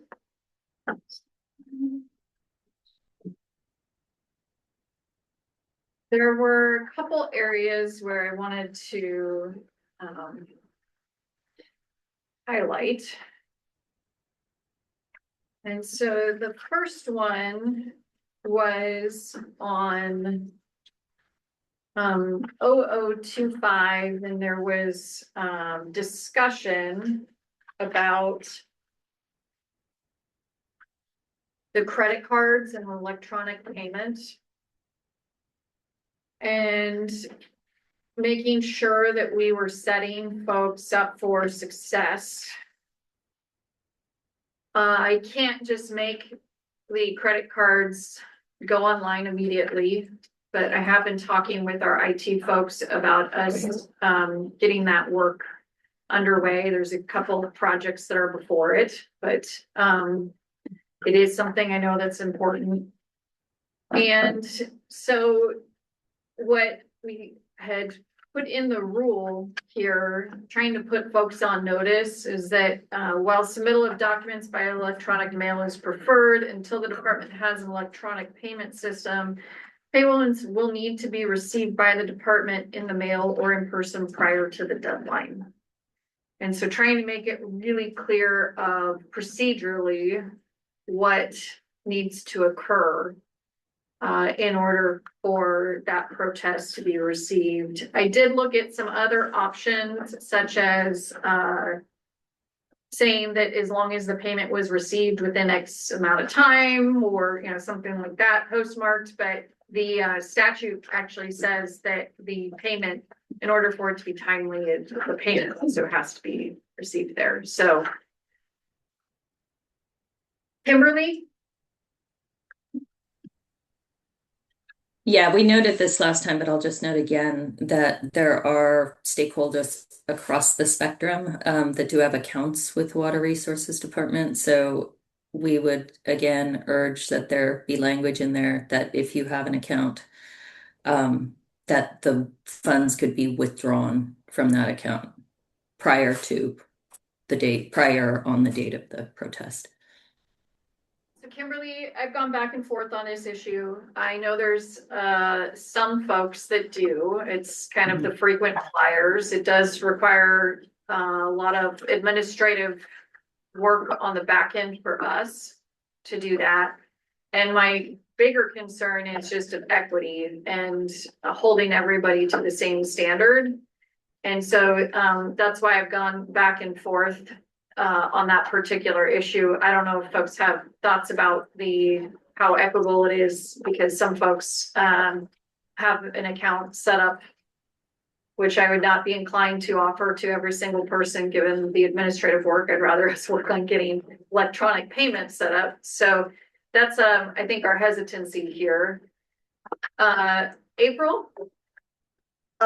So one, I want to appreciate that you guys have done some more thinking about the credit card issue, and it sounds like, while you can't commit, that at least it's being moved up on the priority list as being. It's on the projects list, and it's not on the low projects list. It's on the higher end. And I think that from when we had last talked about this, I think there was some shock and disappointment that was something that wasn't going to immediately occur. So I appreciate that there's been some positive improvement there.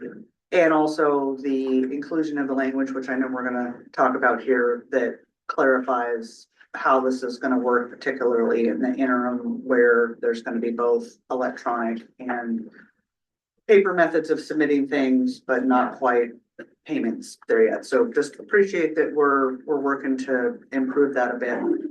In regards to accounts, so I and OWRC specifically, we don't have an account. We don't do business specifically enough with the department in order to do that.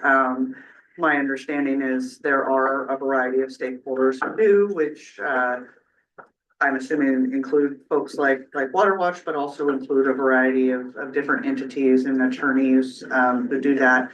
And so I think, you know, the equity issue is important to look at, but I kind of feel like, well, if it's already an existing mechanism where someone can have an account and there's some efficiencies with that, if it's something that you guys can do without overly complicating things, like I'm trying to think of different things that as an individual I've paid for, and then when you sign up, it has a box or something you can check that authorizes future withdrawals or, you know, something along those lines, that I think if that's something that could be easily folded in there to where that allows for those people that have entities that have accounts that have authorized that those future withdrawals can come out, that would seem to be a fairly small thing to do that could provide some additional efficiencies, because then there wouldn't necessarily need to be additional back and forth.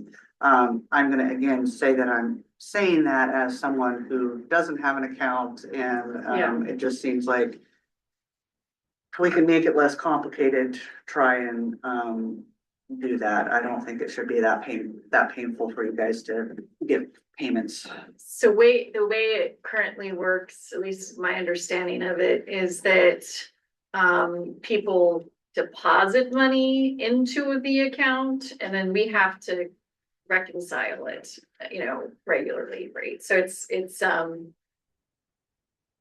seeing, thank you, Mindy. Head nods. And so that I'm not saying that I would want to encourage us to continue to set up more of those, given the current framework. And so that's why I guess my concern is that it will fuel more requests for folks to have this set up. So that's kind of just a flip side. On the other flip side, though, I suspect that it is a lot of potentially the attorneys that have accounts, because of so maybe that addresses my equity concern that there's probably folks that already have the account set up and they're the ones that are probably going to be submitting these protests on behalf of their clients. So this one is a tough one in my mind. I see Jeff has a comment. Jeff? Yeah, and I have no idea if Jordan Ramus is one of those. Really, in terms of my perspective, that doesn't matter as much. As a person, I mean, if Kimberly has an account, I have no problem grandfathering in those people that already have an existing account. I do recognize that there is significant tracking that is required and I'd like to eventually migrate those folks into the electronic form, but only when that becomes available. Agreed. Now, Yeah. at the risk of tanking this whole division, I like what you've done in this division. So I just sentence it to death. But I actually think that you have done a very good job of recognizing the comments that were made in this division. I know it was contentious in the meeting that was held on Division 2, but I just want to compliment you about trying to find that middle path between all those strongly held opinions. So I have just marked this thing for death. Sorry.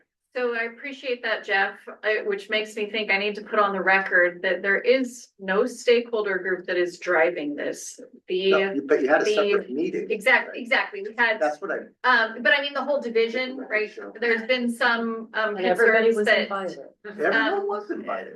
these initial concepts and all of that have come from the agency. And then to your point, we did get some feedback from folks and have attempted to address some of the concerns.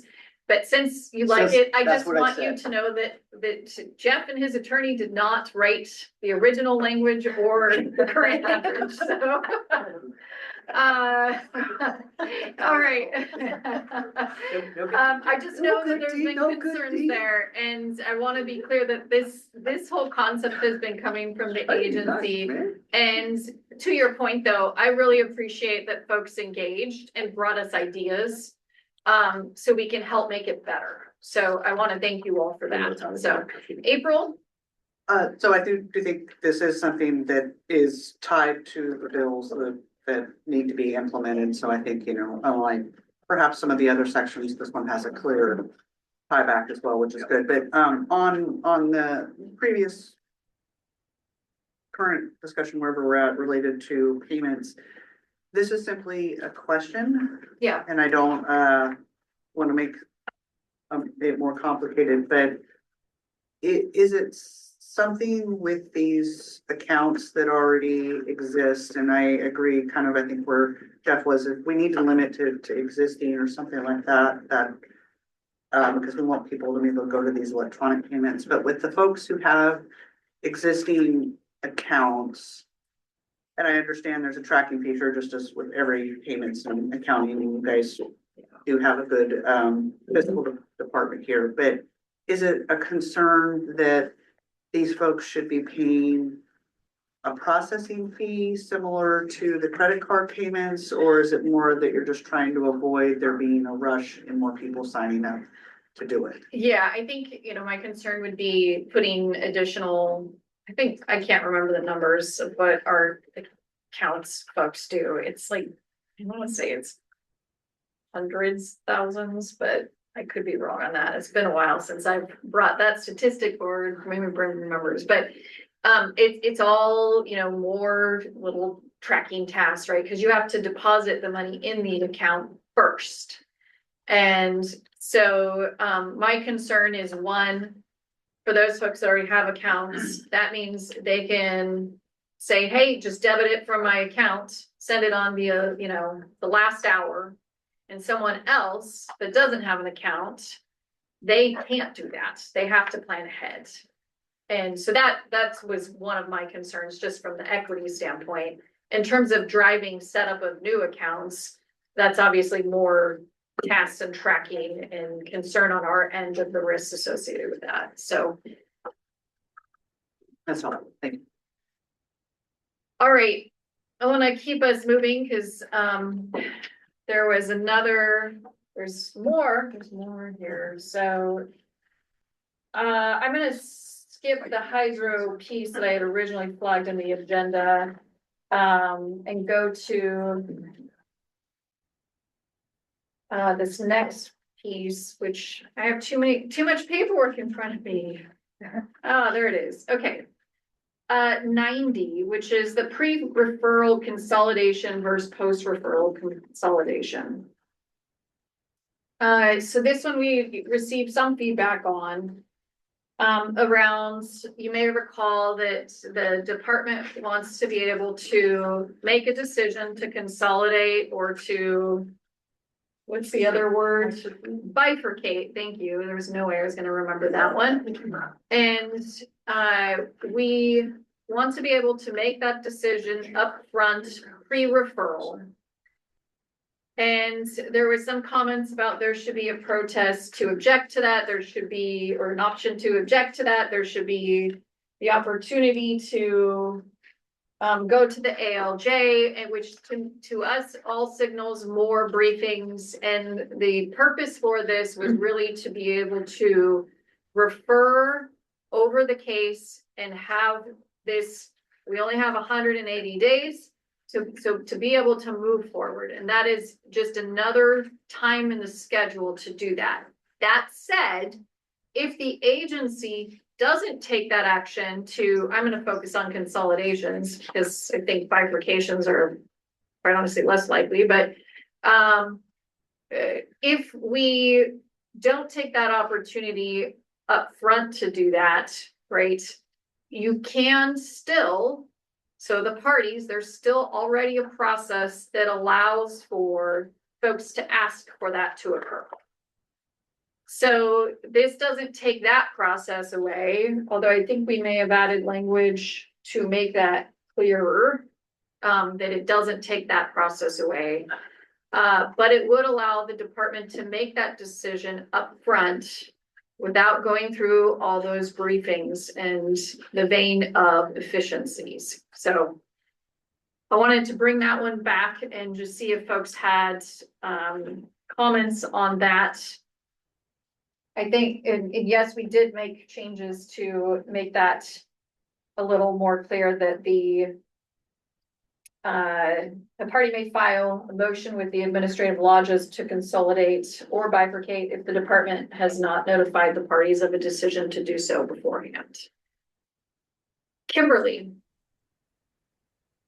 Yeah, I just want to make clear to the department that Brian Posowitz is covering this section for Water Watch, and so my silence today does not mean we don't have comments. So just want to let you know.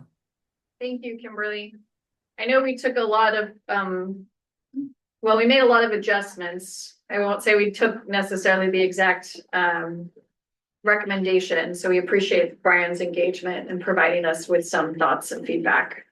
Particularly on the next division, which is, or section, 95.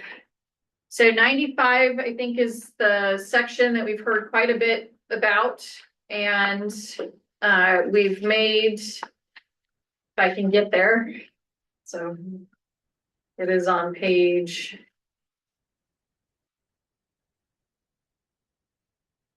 There it is. So we've heard a lot about discovery requests.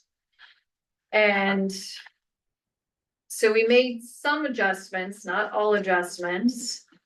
I do anticipate we'll hear some more on this one.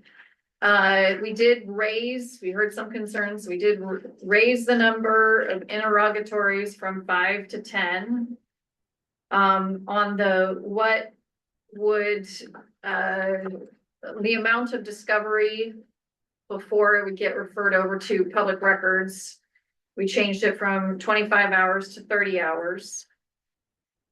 One of the things that, as we were thinking about this is, so we have, Will's here, Will, we have 220, 230 contested, or protests right now? With 220. Somewhere around 220, so, and that granted 113 of them have been consolidated into 2 cases and have been referred over. But let's say if we just do the math on 100, right? This is almost 40 hours a week, right? And 100 times 40 hours a week. Well, you all can do the math. There's 52 weeks in a year. So that still would be, just for those cases, if we had 30 hours a week, about a year's worth of, or 2 years, sorry, worth of discovery. So this is part of the piece here with discovery, is really looking at the quantity of cases that we have and trying to give everybody the opportunity to move those cases forward. Because from our standpoint, due process is not waiting 5, 10, 20 years, sometimes more in that case, for us to get to a contested case. And if we spend all of our resources on one, it means we're not doing it elsewhere. So that continues to be in there. We did make a bit of an adjustment. And then we did make a bit of an adjustment as well on the site visit piece. And requiring it to be the consent of all the parties. So that is an adjustment we made. And then the other piece here is we, based on some feedback, I think it was from Brian. So again, Kimberly, just note, we did take a look there, that the deadline for filing a motion to compel, we changed the deadlines for subpoenas to that, which I think was kind of consistent with some of the feedback that we've received. So those were some of the adjustments on 95 on discovery. I'll see if there's any comments there. Kimberly, I've noted your comment that Brian is the point person on this, so I suspect we'll see comments on this later. From you all.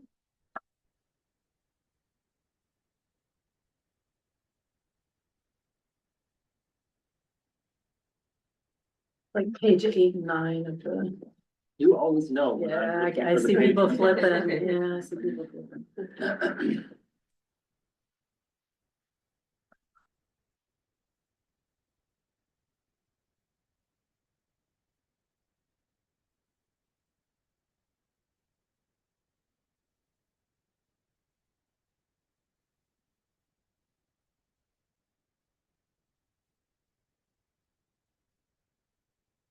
Okay, on 205, that was the other one where there was extensive discussion. Again, I want to thank the feedback that folks provided because it did result in, as you can see, everything in green is an adjustment. After our, well, the yellow was an adjustment after our first conversation, and that I think was in part because of some of the feedback we received from the Office of Administrative Hearings.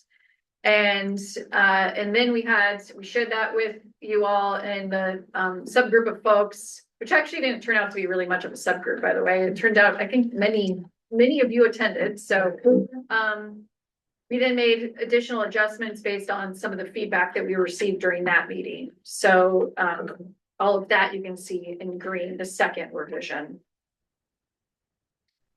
So I'll pause there, see if there's any other comments on this one or questions.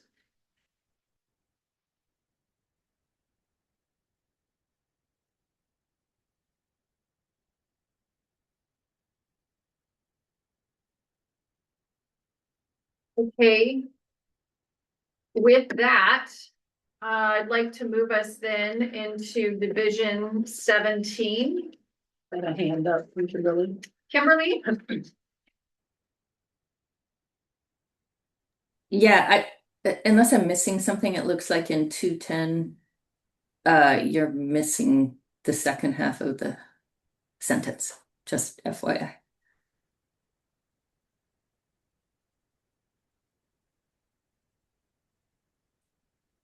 It just, You're right. okay. It looks, we are missing the second half of the sentence.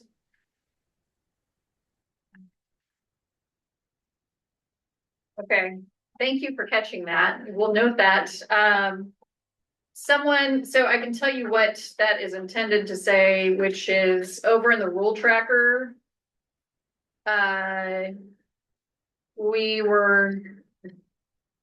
one was the one I did, so y'all can thank me for my mistake there. So 210 it's the verbatim what folks had given us in terms of feedback to continue to make that one clearer. So on page 15 of the rule tracker for 210, it says give preference for testimony to be provided orally rather than in writing without requiring testimony in writing. So that was the comment that we've received to continue to make that clearer. What is actually already in the statute, but the way it's in the statute, we've heard different interpretations of it. So Great, thank you for the clarification. Thanks for flagging that. We'll get that fixed. April. So I guess a couple comments. One is similarly, just because I haven't said anything doesn't mean we won't have thoughts, but this is an area that our legal folks are actively engaged in, so I anticipate we'll have some additional comments there. In regard to typos and things, I'm hoping that there'll be folks working on clean copies to avoid that, but because I know at least in a normal rules process, I would actively try and find those and point those out. But with the volume of all these rules, I'm not going to be able to do that. And it will be unfortunate if there are some rules to go forward with typos. But at least one that I've seen since Kimberly pointed one out is on page 2, so Division 2, 005, the 6B. So it says, and I'm not on that thing, I'm on the actual rules. a protestant in. And then it has green that's scratched I out to see an what- in, protest, so it's like, I'm not sure which it's supposed to be, but I think those are issues that, this is one, again, that's clearly tied to the legislation, so it should be priority in making sure that we're getting all that right, and then I think I know the answer to this, but I'm just gonna put it out there anyways. What's the likelihood that we as a RAC are going to see a clean version of these rules before, we're required or requested feedback as RAC members on December 5th? You will, this is what you're getting. Okay, that's Yeah. what I thought, but I Yeah. thought I would put it out there just in case. So that does mean just in clarifying that, the clean draft rules, we will see for the first time when they go out for formal public comment. So when you say clean draft, like, are you looking for us to just accept track changes and share that with you? It won't tell you what's changed, so I think that would not, that Maybe probably without would not the- be helpful. Yeah, at this point, I don't know what would be helpful other than getting rid of some of the sections, but I think just like looking at this one in particular where I know. Color coding though. Yeah, so like what I appreciate. Beautiful. So again, I wanna Would it be helpful to have no color coding? Cause that, we can do that where you just have one that's track changes. Well, so, cause I do know you're being very responsive to. We're being very feedback. responsive. Thank you for Yeah. acknowledging that. I think for the purposes of our discussion, Yeah. in this section as a RAC, it's helpful to have the highlights and the track changes because that's our best way to see what's been modified since we talked about it and have a thoughtful approach to the rules, which is really important. But for us to be able to give feedback on the rules as a whole, I'm not sure what the language is that's actually going into some of these sections. And that's not just the case with Division 2, but it's like with the land use one, which I think maybe we just pull that one out, but just where we can, I think it's, well, what is it that we're actually providing feedback on? And in some of these places, it's not entirely clear. And in part, I know that's because we're slated to talk about it today. And so that's why I raise it. And I get the timeline that you guys are operating under, but it does cause challenges in being Yeah. able to provide feedback. So I think for the most part, I'd say what is reflected on here is, we'll say 90% of what, 95% I would go towards of what is the language that at this point in time, right, subject to further review, is the language for you all to comment on, right? And so, there's a couple exceptions, and the couple exceptions are basically the ones that are highlighted in orange. And those, or where they say under review, I think we highlighted all the ones in orange on the tracker that are under review. And so those are the ones where the language has not been inserted in the rules. A couple of those, we've not had time to have conversations about internally what we're gonna do about them. And so those ones are under review, literally.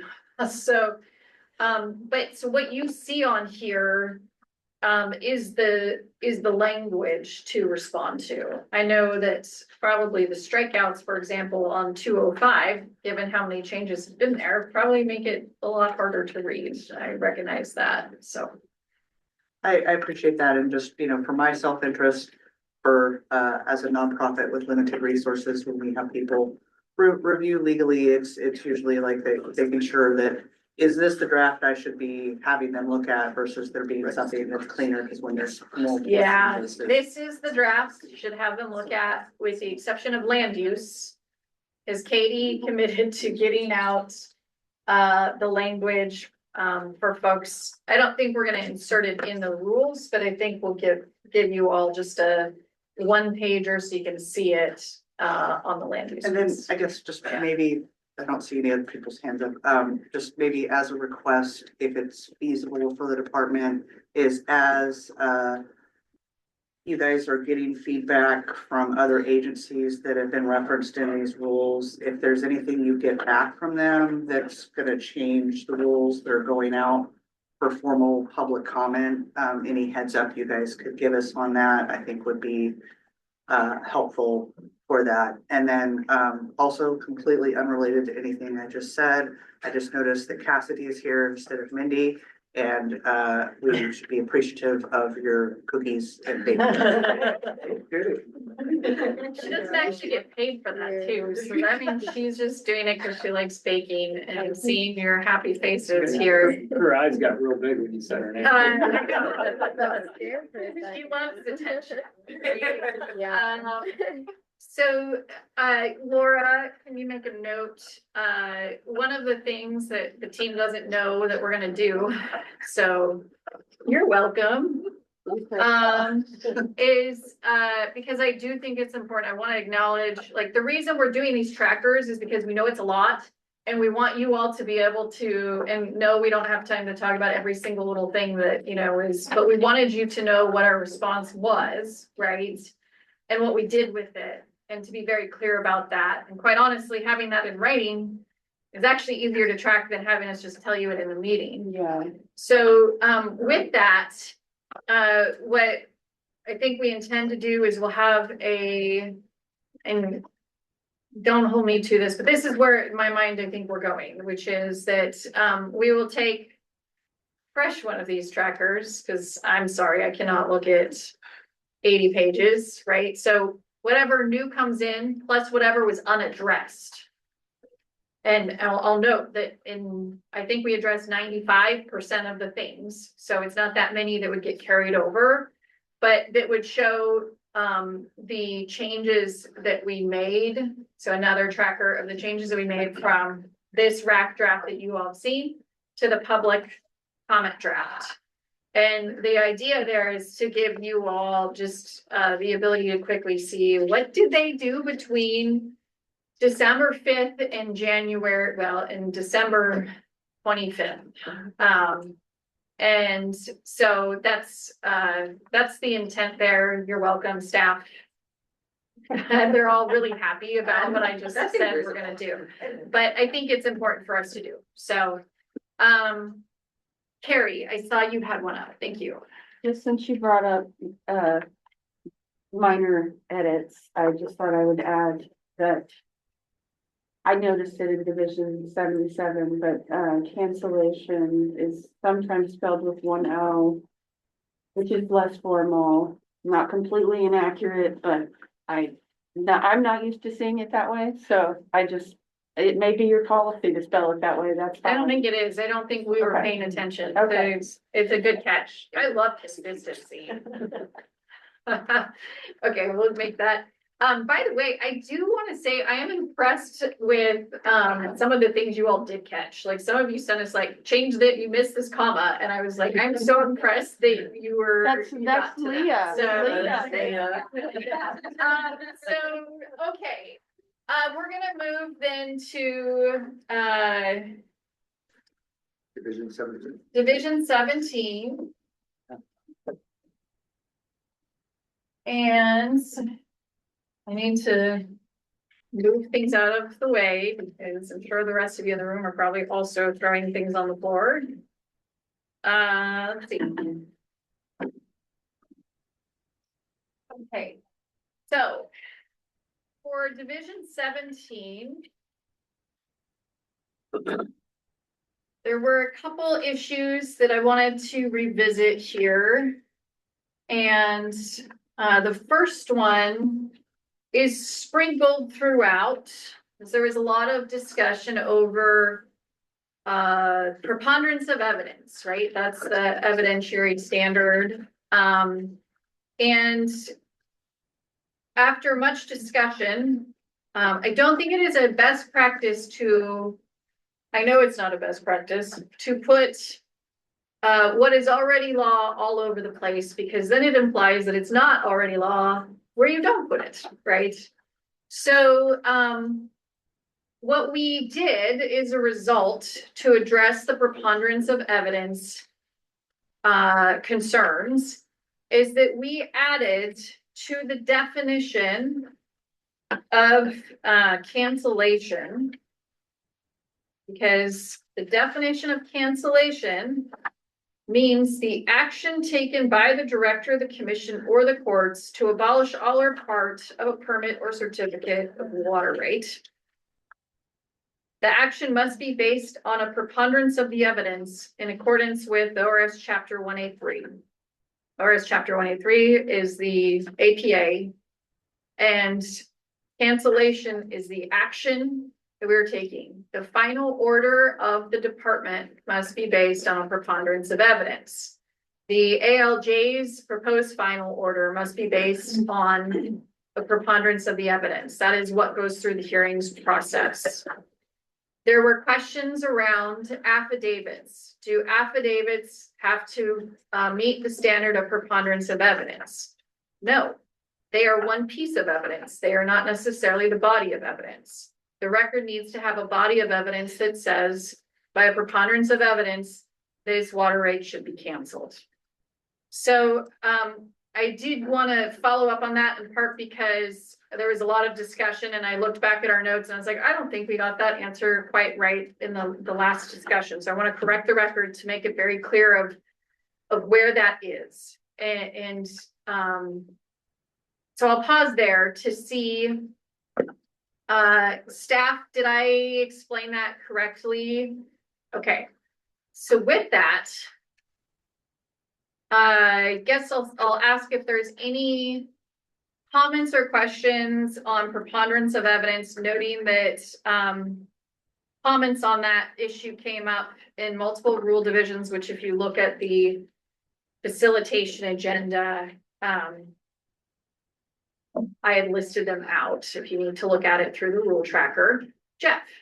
Well, and because I get lost in all the words, so I don't know if it's part of this part or another part, but I appreciate the fact you're going from 10 days to 30 days. I can't remember where that fits. Yes. But I thought I would just say it. Thank you, Jeff. Yeah, the 10 days it says that we shall not give less than 10 days notice of a hearing being scheduled on a cancellation. That's what the statute says. It used to say, by the way, it was a change of session. It used to say like not less than 10, but not more than like 30 or 45. And so the not more than got struck because we're like, that's weird. So we, as a result of the responses, we can certainly do a, increase the minimum. So we did make that change, 700 to go beyond the statute. Yeah. Okay, I'm not seeing anything on preponderance of evidence. So, bear with me. I did not make a note as to why I had flagged 400 to bring back to you. So that was again on the preponderance of evidence thing. So I guess, yeah.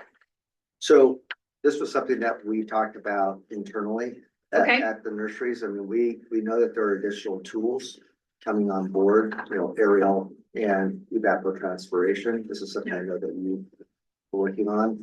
Our only, and we'll say this in our comments, we think that those are effective tools. It's our view that they shouldn't be the solitary tool.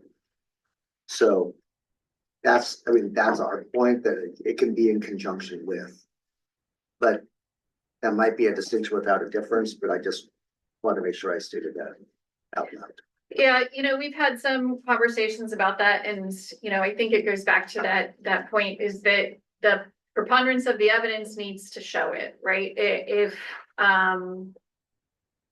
it does not, right, then this wouldn't be subject to cancellation. I did learn something interesting yesterday, which is apparently we have a hearing. I don't know where the status is on it, but apparently the ET data was used and determined that there is not a preponderance of evidence to cancel water rates. So I know there's concerns from folks about this getting added in here. Just note that it goes both ways. It could be helpful to your case, and in some cases it may definitively show that you haven't been using your water rate. So I'll just note that it can go both ways, and we recognize that. And I also want to note that the department recognizes that, like in some parts of the state, some of these tools are not appropriate, right? And so we do recognize that. Okay, well, so Jeff, I appreciate you bringing that up because that was one of the other ones I flagged was that, I know there was a lot of discussion over that and having conversations. From our standpoint, we think it's important to be transparent about the types of data that could be used and, for evidence and yeah, Carrie. I was just gonna say on that note about it going both ways, that if I were an affected party, I would be very upset if there was what I considered whimsical data supporting a claim. And then ultimately your only recourse would be to file a lawsuit and go to a judge, which would use that same standard in theory. So to me, it just seems like logical that you would have that standard noted as, you know, if someone just said this happened and you were like, okay, then we believe you, you know, that you wouldn't want someone's rights taken away. Thank you for without bringing enough evidence. That's my point. Thank you for bringing that up. So that goes in, it kind of transitions into our next topic, which is the transfers piece. So going back to the preponderance of evidence, the department's actions, right, were the ones issuing. So when we initiate a cancellation proceeding, we initiate it. It's a notice of proposed cancellation. And generally that means to us that we think that there is a preponderance of evidence, right? Because that proposed final order, if it's not protested, becomes a final order. What does that mean? Well, our final order needs to be based on a preponderance of evidence, right? So when we issue that notice of proposed cancellation, that means to us that it is a preponderance of evidence there. That goes to the point around the affidavits. While the affidavits don't have to have a preponderance of evidence, the department doesn't have to initiate proceedings if we think that the right hasn't been canceled, even if we receive affidavits. There is nothing that requires the agency to initiate based on these affidavits. And when I'm talking about the affidavits, I'm talking about from the public. There are different provisions in the statute as it pertains to the water master affidavits, which is that the water master will say, hey, based on the best of my knowledge, I don't think it looks like you have a parking lot there. That's the clear one, right? We sign them affidavit or send them an affidavit. That's year one of notice. They see the parking lot there, year two. They send another affidavit. They send another, they have to do that 5 years. If you don't take any action to remove that parking lot or say, hey, you know what, you're wrong. That then is the body of evidence that says, hey, this water right, unless you show otherwise, it's been forfeited, right? So that, I just want to be clear because there's two affidavits, I'm realizing there's two affidavits processes and they're kind of different, right? And so that is, leads us into the transfers conversation. The transfers conversation, which as I previously had, well, as Jesse had previously noted. Oh, April, should I stop or should I go through transfers and get, you have your card up? Yeah, Sorry. because otherwise I'm gonna forget what I was gonna say, and that may have already partially happened. So, and we're still on Division 17. Yes. The not being an attorney, preponderance of evidence sounds good, and if there's a short version of what that might entail, if Jesse's still on, that might be helpful. But what I was thinking about specifically and relates a little bit, was triggered by what Carrie was mentioning is,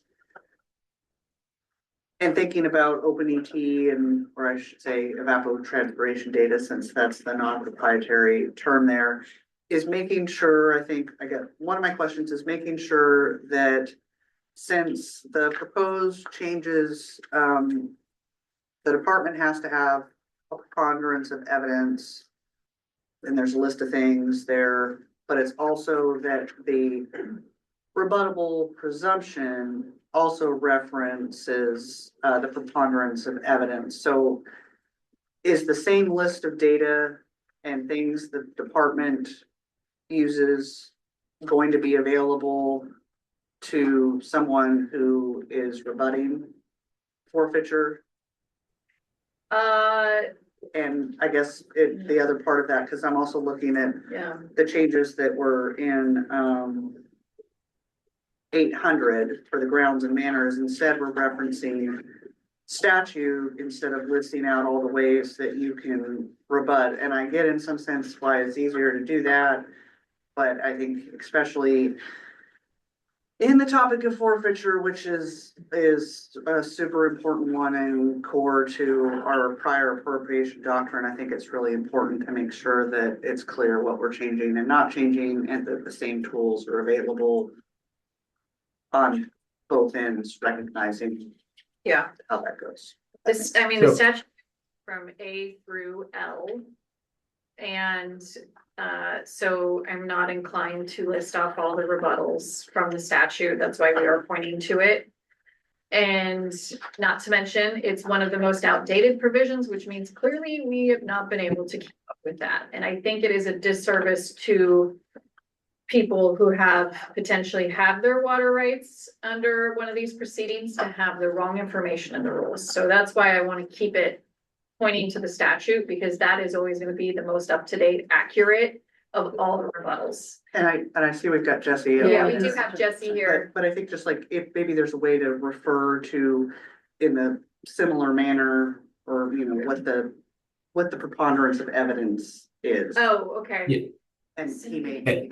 Okay. Yeah. So the types of, I'll address first the types of evidence that folks can submit in rebutting. And that is going to be, there aren't any limitations on that anywhere in the forfeiture statutes. And so when that's the case, then it's simply a matter of the APA. And the APA basically says you can submit anything that's relevant.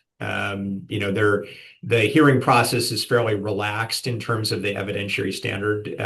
It's more relaxed than what you might be able to submit in court. So basically, if someone says, look, I've got aerial data, I've got, my neighbor can talk about my use. All you need to do in that hearing is be able to present it to the judge.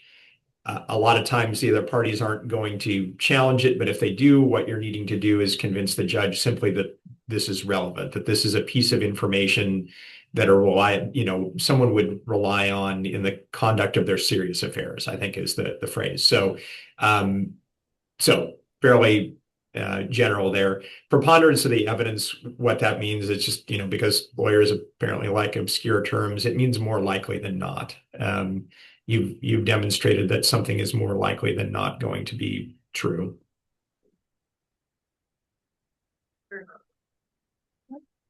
Hey, Kimberly. Yeah, I had a comment on section let's see, 04005. We had submitted written comments, and I think our concern there was that under 5B, it doesn't require you all to state a reason, and the explanation you gave in your tracker, I need to pull it up, but it said something to the effect of, if they didn't submit the proper documentation or something. And so it just feels like there needs to be, I appreciate that you don't have to initiate proceedings. That wasn't our concern. Our concern is with B. It seems like the department should have the burden of at least stating why they are closing the matter. Otherwise, it could be political pressure, for example, or some other thing that's not connected with 2 above, which is what people have to submit. Even if it said, you could you're closing the matter because they didn't meet the the, number 2 or something like that. I'm not being very articulate, but long story short, it's so wide open right now that even if someone submitted everything they needed to submit, it looks like you guys could just close the matter. That is correct. We can. So if So- someone, if someone had proof that there hasn't been use, you guys just don't even have to consider it. You can just close it. So we can do that. The agency has discretion Mm. on the enforcement matters in that manner. So I see Jesse is appearing. There's many reasons why potentially the agency may decide not to go forward. It could be resourcing. It could be that we don't think there's a preponderance of evidence. Those are probably the likely two instances. I think the preponderance of evidence is the more likely case. Jesse? Yeah, that's right. So the department views this as an enforcement discretion issue, and just as if you're in a criminal context in a city government's police force, and the DA decides we don't have the resources to be able to prosecute this person as much as we might like to, we can't do it. And similarly, any state agency can find itself in the same position, does find itself in the same position where there may be lots of enforcement tasks out there, and the agency's funded to cover half of them. And so because of that, the department has to have the ability to just simply decide we can't go forward, regardless of what the evidence shows. And I'll look at the statutes, but is that in your estimation, Jesse, is that clear in statute that it's not something that's spelled out in enforcement statutes? It's just kind of a background principle of state agencies' enforcement operations. Kimberly, the affidavits are not something that is a matter of statute. And so Okay. That is something that is a figment of the rules themselves. And of course, Jesse, am I wrong in saying that there's, should the agency refuse to take action, the recourse that that folks have is to then do a mandamus?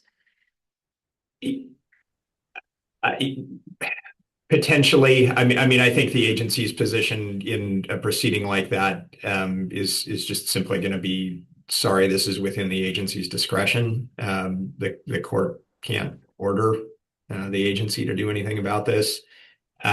Because there are a couple of overlapping and related, tools to go to circuit court. I don't want to talk about how that might be framed by somebody, but I'm fairly confident that regardless of however it was framed procedurally in circuit court, that would be the department's response. Okay, so I want to move to transfers here. And I know we have 45 minutes left. So I'm just noting that for folks. Transfers next is there was a lot of conversation around transfers. Still on Division 17. Sorry, that was not clear. I understand how you could be confused. But it actually does apply to 17 and 380. So we won't plan on coming back to it on 380. There was a lot of discussion around us trying to make this so it's one process and not two separate processes, and not super confusing about how this interface goes. I will say for the group, I think on the transfers issue, the best case scenario would be to have legislation to clarify this issue. In the absence of that, we've attempted to do our best to propose how to make this so it's one consolidated proceeding. When someone, recall that this is when someone brings up forfeiture in the context of a transfer application, right, and protest based on that, the concern that we have is we think that 540 well, I can't remember, it might be 631, but one of the forfeiture statutes really does require us to provide notice of cancellation before a water rate is canceled. And so meanwhile, the court or the administrative law judge would need to consider this issue if it came up in a transfers proceeding. So the way we had worked through that was that we would provide this notice that's required under the forfeiture statutes. And we had originally called it a notice of proposed cancellation, and discussing all of this around preponderance of evidence and the fact that there's no discretion for the agency on that particular, when that instance arises, we changed the notice to a notice of cancellation proceeding, because we want to make sure that folks get the information they need to know about forfeiture, rebutting forfeiture, what the process is, and that their water rate could potentially be canceled. And the department may or may not actually agree that the water rate's been canceled when it's in that instance, right? Because that's part of the protest process in the cancellation proceeding. So we did make that change to distinguish between the two types of notices. One, notice of proposed cancellation, the agency is initiating it, and the notice of cancellation proceeding is when it comes up in a transfers case and the department has not initiated it. Certainly interested. I suspect we'll hear more comments on this, but certainly interested if you all have other solutions to this ongoing dilemma. Yeah. Hypersensitivity alert. So transfers were, is something that we're really paying a lot of attention to. Perhaps I don't have a solution for this rule. I mean, I recognize that there are inconsistencies when it comes to this. I still think legislation is going to be necessary here. So trying to balance that need and that conversation that needs to happen amongst many of the people in this room and on Zoom online. I just want to flag it that this is something that we're really going to focus on in our overall comments. Yeah. About how it all kind of fits together. Yeah. That's not very helpful, but I did want to raise it that. Yeah. This is something that we're a little nervous about. We, like I said, I think as we were continuing to work through this, we think that the best case scenario would be legislation to fix it. At the same time, we've continued to keep the language in here because we do think it's important, given the situations that have arisen, for folks to have this information and notice. So we'll see. I'm sure you all will have your best minds taking a look at it. And noting the time and not seeing any more hands, I'm going to move us on to Division 18.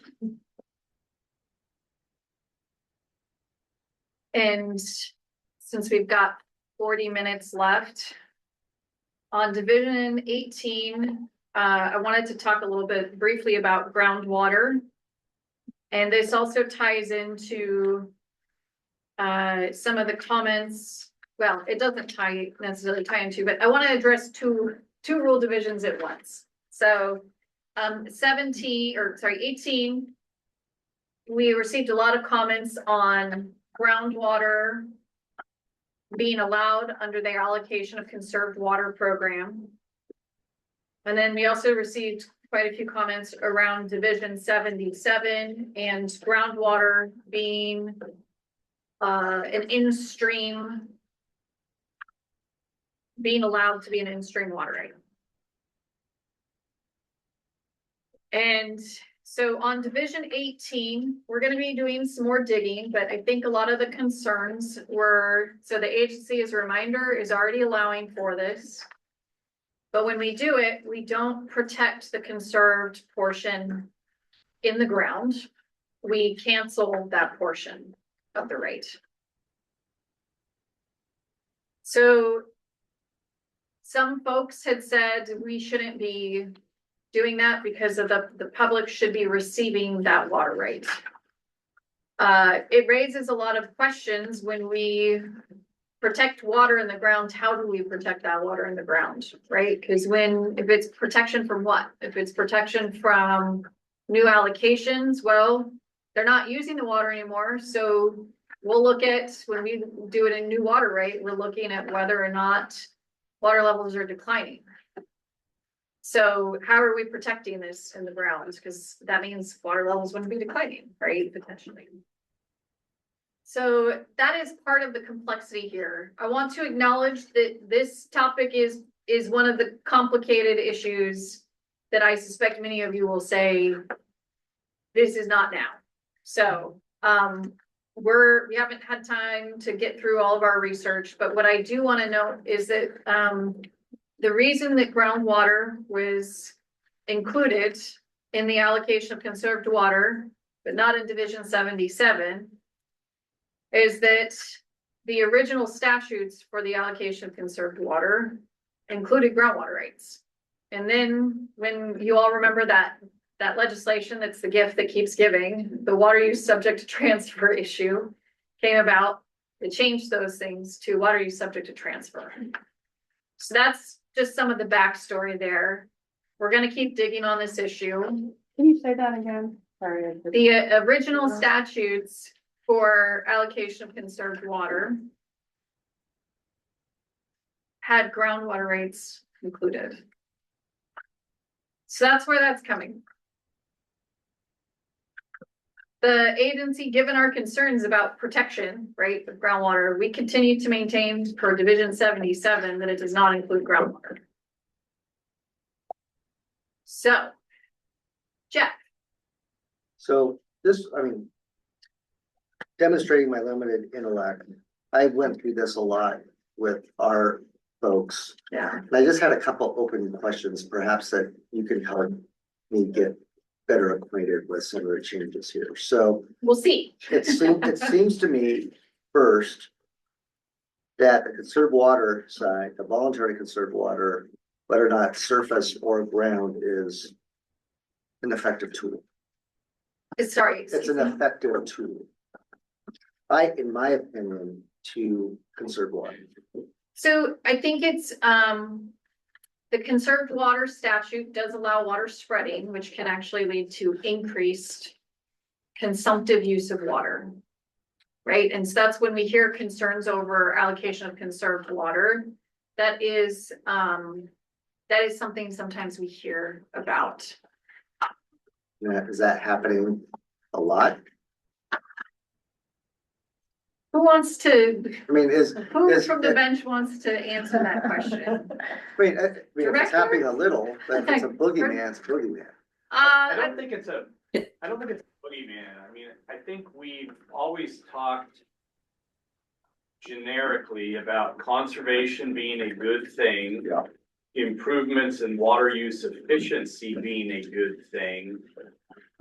As time has gone on and we've used more of the satellite imagery and become more knowledgeable about actual consumptive uses associated with the application of water, and this is irrigation we're talking about here, I certainly have become more sensitive to the concept of consumptive use factors.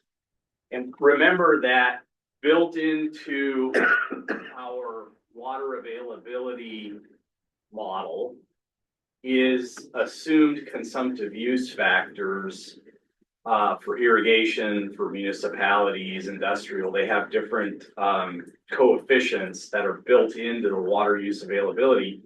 And as we drive towards more efficient water application, we're only applying what the crop uptakes. The crop is uptaking closer to 100% of what we actually divert. And that differs from historical years where we applied 2 acre feet can only consume 1.5. And so it depends on where the conserved portion of water goes. Under allocation of conserved water, a portion of it goes to new lands. So we're creating a new consumptive use over there. A portion of it remains at the source, be it the aquifer or the stream, to kind of offset some of that. So those are just some of the considerations that. I hear what you're saying, but I would also, from my perspective, ostensibly groundwater's off the table with the rules that have been put in place. Groundwater would be off the table for any new permits. For any, oh, okay, for new appropriation. right. So it would stand to reason, at least in my limited view. Now, this might not be totally like what the nurseries, but just intellectually, it would seem that the more you would want to exercise the tool of conserved water into groundwater and surface would be a benefit. I don't disagree with you. Yeah. And then I have just one other thing to stick the landing, and then I'll get out of everybody's way. Okay. I think it's burdensome to have the applicant have to report this to local government, or the first part, under, Got it. yeah, 02025 and Yeah. 0040. I just don't think it should be the applicant's job. Okay, Just, I didn't understand why it we'll come would back be, to that one. but I asked that question aloud about why does Stone Farms have to do that?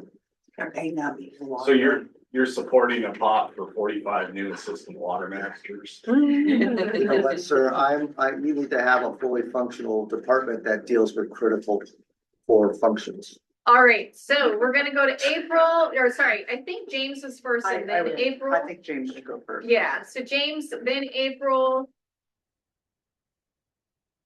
Thanks, everyone. James Fraser from Trout Unlimited.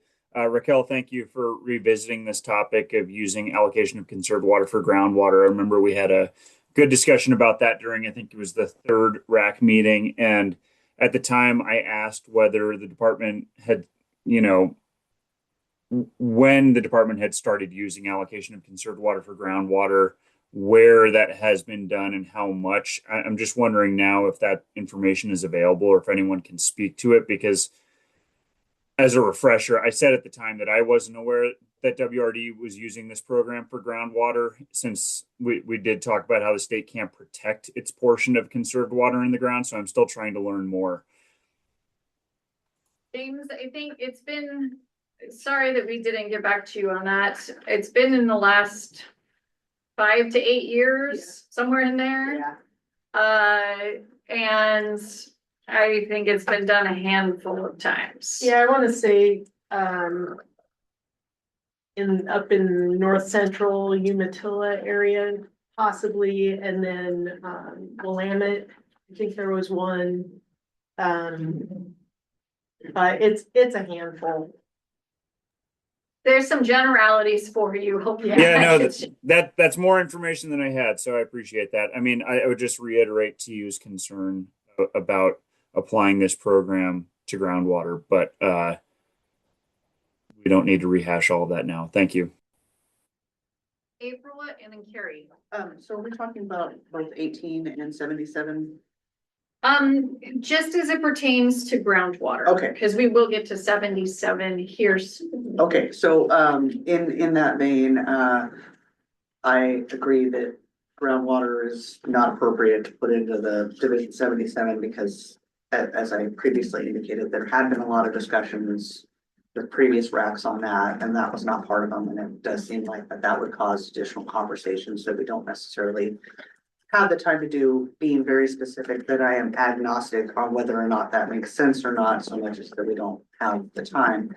In regards to Division 18 and allocation of conserved water, again, being consistent with previous comments about us spending our time as a RAC on what we're really required to do versus things that may be more complicated. I have some concerns about just allocation of conserved water is a valuable tool. It is one of the ways that more water can be put in stream, but it's also one of the few methods that can be used to actually spread water legally. And while it's not used very commonly for that, it is something that, you know, that it's a program that I think is largely underutilized. And if we want to be able to see that as a valuable tool for all the water interests, that's something that I think I would highlight as one that deserves its own set of conversations, and maybe broader than what we're able to get through. And also just recognizing that if I'm tracking the color coding, there's a lot of orange in this one, and that indicates that there's some things that are still in flux. The orange is the groundwater issue, and I think land use. Yeah, and I think we so, very clearly yeah. identified those as being bigger topics. And Yeah. then lastly, I'll just say, just more as a narrative comment, the department needs to have better data. The state needs to invest in that data before we start looking at different ways to evaluate people's water use and how that's being used in relation to all of these programs. Because I think that's something that without a more robust set of data, then we're likely just to see more litigation, more conflict, less people working together in doing collaborative projects, particularly if they're worried that that collaboration is then going to lead to them having to reduce their paper rights on water and no longer being able to meet the needs of their patrons and interests. So I think that's more of a global statement on the rules, but I think there are opportunities for continued collaboration with different interests in various basins, but different basins have different needs and situations, and the groundwater issue would just be one very specific example of that. So I would recommend that we do not upend some of the good work we've done otherwise by getting into something that requires more conversation. I'll just acknowledge for folks that we do, the ACW being on this list was primarily because of the 2025 legislation, and we were not intending to do the deep dive on ACW. So just, I want to acknowledge the comments there that there's probably more conversations to be had on not just what's in front of you, but the, you know, the beyond what we're dealing with in this rulemaking. So Carrie and then Kimberly. Yeah, I just wanted to acknowledge that I was struggling to comprehend the challenges here, and if you could perhaps explain a little more. So when James said, and I've seen in writing in other places as well, that the state doesn't have a good way to protect groundwater, I'm struggling to figure out how, like, if you're treating the water as one connected unit, but if somebody conserves water and wants to allocate it back to the ground, is the concern that you'll, it sounds like the concern is that you'll reappropriate it at some other time, or it's just that it's in the ground and you can't really measure it to know that it's still there? I think it's more about what does it mean to protect it, right? And so we're talking about it from an allocation standpoint. It's not just as simple as on the surface water side, where in our water availability model, you know, it's taken out, right? Water is not available, right? We don't have the same thing on groundwater. So what does it actually mean to protect it? And it basically means there's a water right there, you know, issued to the state, but that's, it doesn't have that same nexus. I do think that it is a more detailed conversation, because that little tidbit was shared with me this week, and then I was like, okay, that's a complicated issue. We need to talk about that more. So I think there's a lot more to it than just that one example, that I don't know that I want to get into today, given where we're at in the time, and it seems like a big issue. So, I don't know. Do you want to say anything more? It's about, like, what is it? So we hold the water right.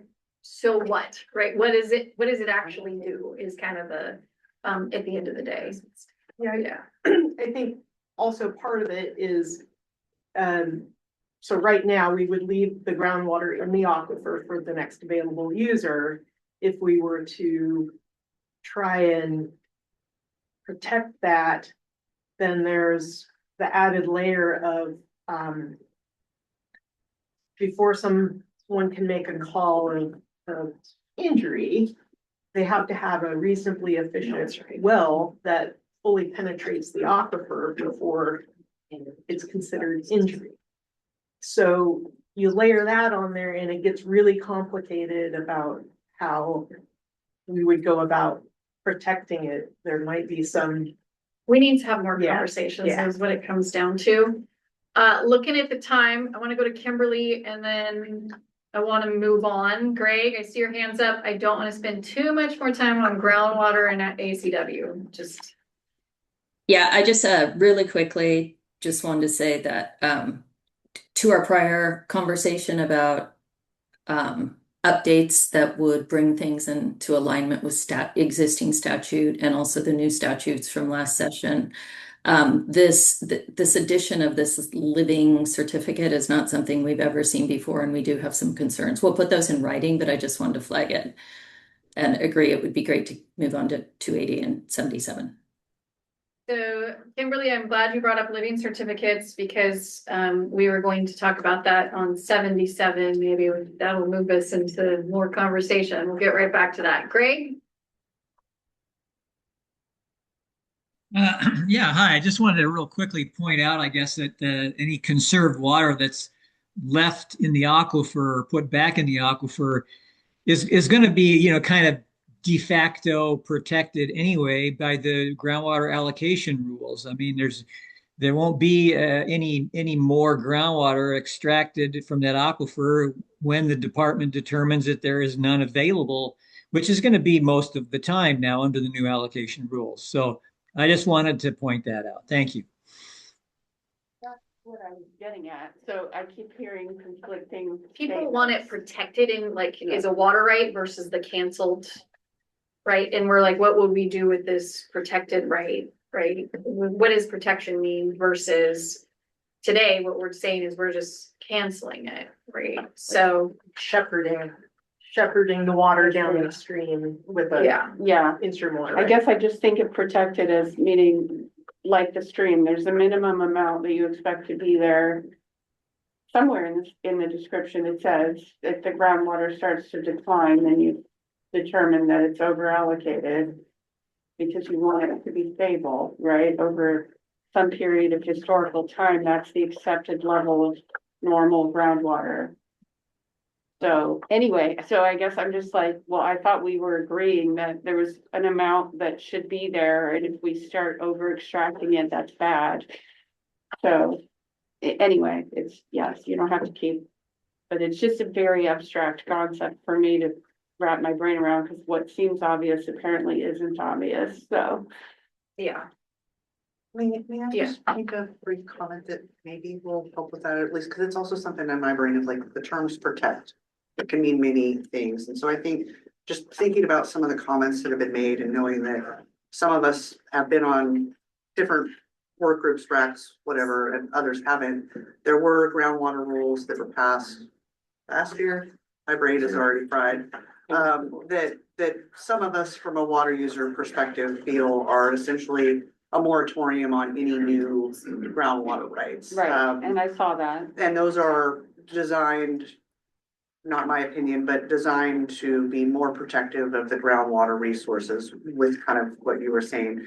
I think the challenge with the groundwater in the context of the protection in the way I think you guys were talking about, like, well, you can't protect a groundwater right it's not the same as protecting water right in a river or a stream as far as how you actually effectively do that, like, and track it and how you do it. And so my understanding of the way it currently works in the allocation of conserved water situation is when somebody is utilizing a groundwater right, the groundwater right subject to that is canceled, and then you guys issue a new in-stream water right that in some fashion is trying to factor in the contribution that that groundwater right would have in some way. No. No, not even that. No. No, but like, this is why I feel like it's like, this is a super complicated thing that I do think. I agree, merits which is why I'm trying to move on. I think this is important because this is our last RAC meeting, and from here, a lot of us are gonna be just giving you comments, and there's gonna be things public and informal. Including just being very blunt that some of these rules should not be going forward now, and we should have more conversations.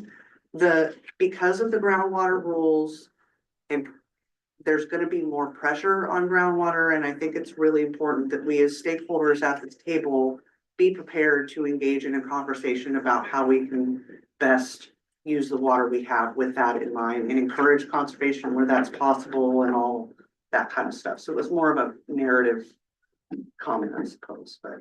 Yeah, I This is think complicated. what I'm getting at is that I do agree this is a complicated issue, and so that's why I'm trying to move us along to, is it may be that we need to think about whether it continues to be in this rule.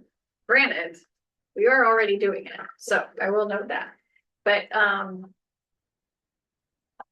I do want us to move on. Okay. So, Lisa, did you have something else to say? I just want to recognize this one is an important, complicated issue. Yeah.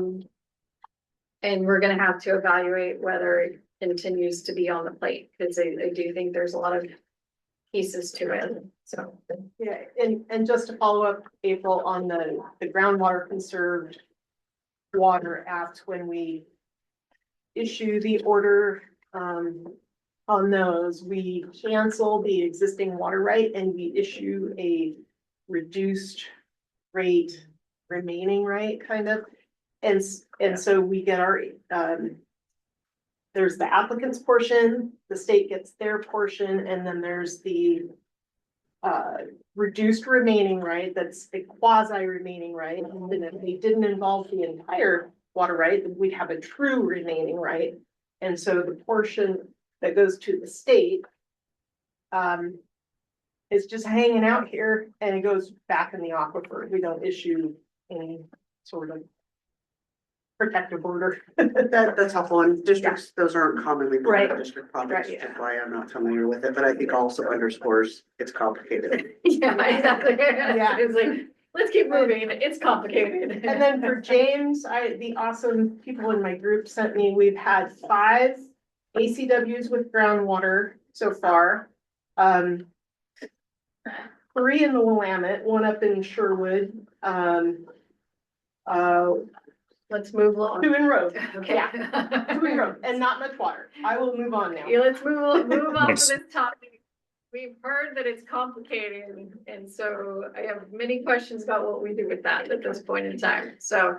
Okay, so 380, and I'm gonna jump in and, So before we go to that, I want to make sure, so, because we've got 15 minutes left. I have an ask for all of you, which is, as part of your comments that you submit on December 5th.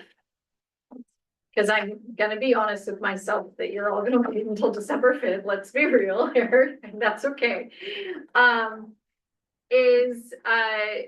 Please take a look at the updated statement of need, well, the statement of need and fiscal and economic impact. We've talked with you all about it a couple times.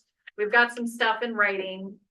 And so please provide us with feedback on that, because we do want to, Bryn and Laura put in a whole bunch of work on that. And I think when you have the rules and as you're going through each rule division, take a look at it and say, yep, they got it. Nope, they missed the mark. The important thing to remember about the statement of fiscal impact and cost of compliance is it does not include the status quo. So, if it's already a requirement and we're clarifying it, that's not a new cost. You're already required to do a map. That's not a new cost, right? If we're adding something though that is a cost to that map requirement, that may be a new cost. The legislation where it's non-discretionary, that's not a new cost. So usually you look through that, that's why you'll see some of that in there. And I'm bringing this back because we were supposed to start with this one, and it is important for us to get this information right. And we greatly need your all's thoughts on it. So Kimberly, do you have a comment on the statements, or you're muted? Process question real quick. We have two very important rules and 15 minutes, 14 minutes left. Is there a way for people to make just general comments, or how are we going to do this so that we don't get stuck on these little points for 10 minutes at a time? Would be great. So when you say for people to make general comments, are you saying we stop talking, we go around, do a round table? Or just something. I am concerned that, and I'm wasting time now, but I'm concerned that we have been having a lot of long conversations on small points when we don't have time to get through two of the most controversial rules.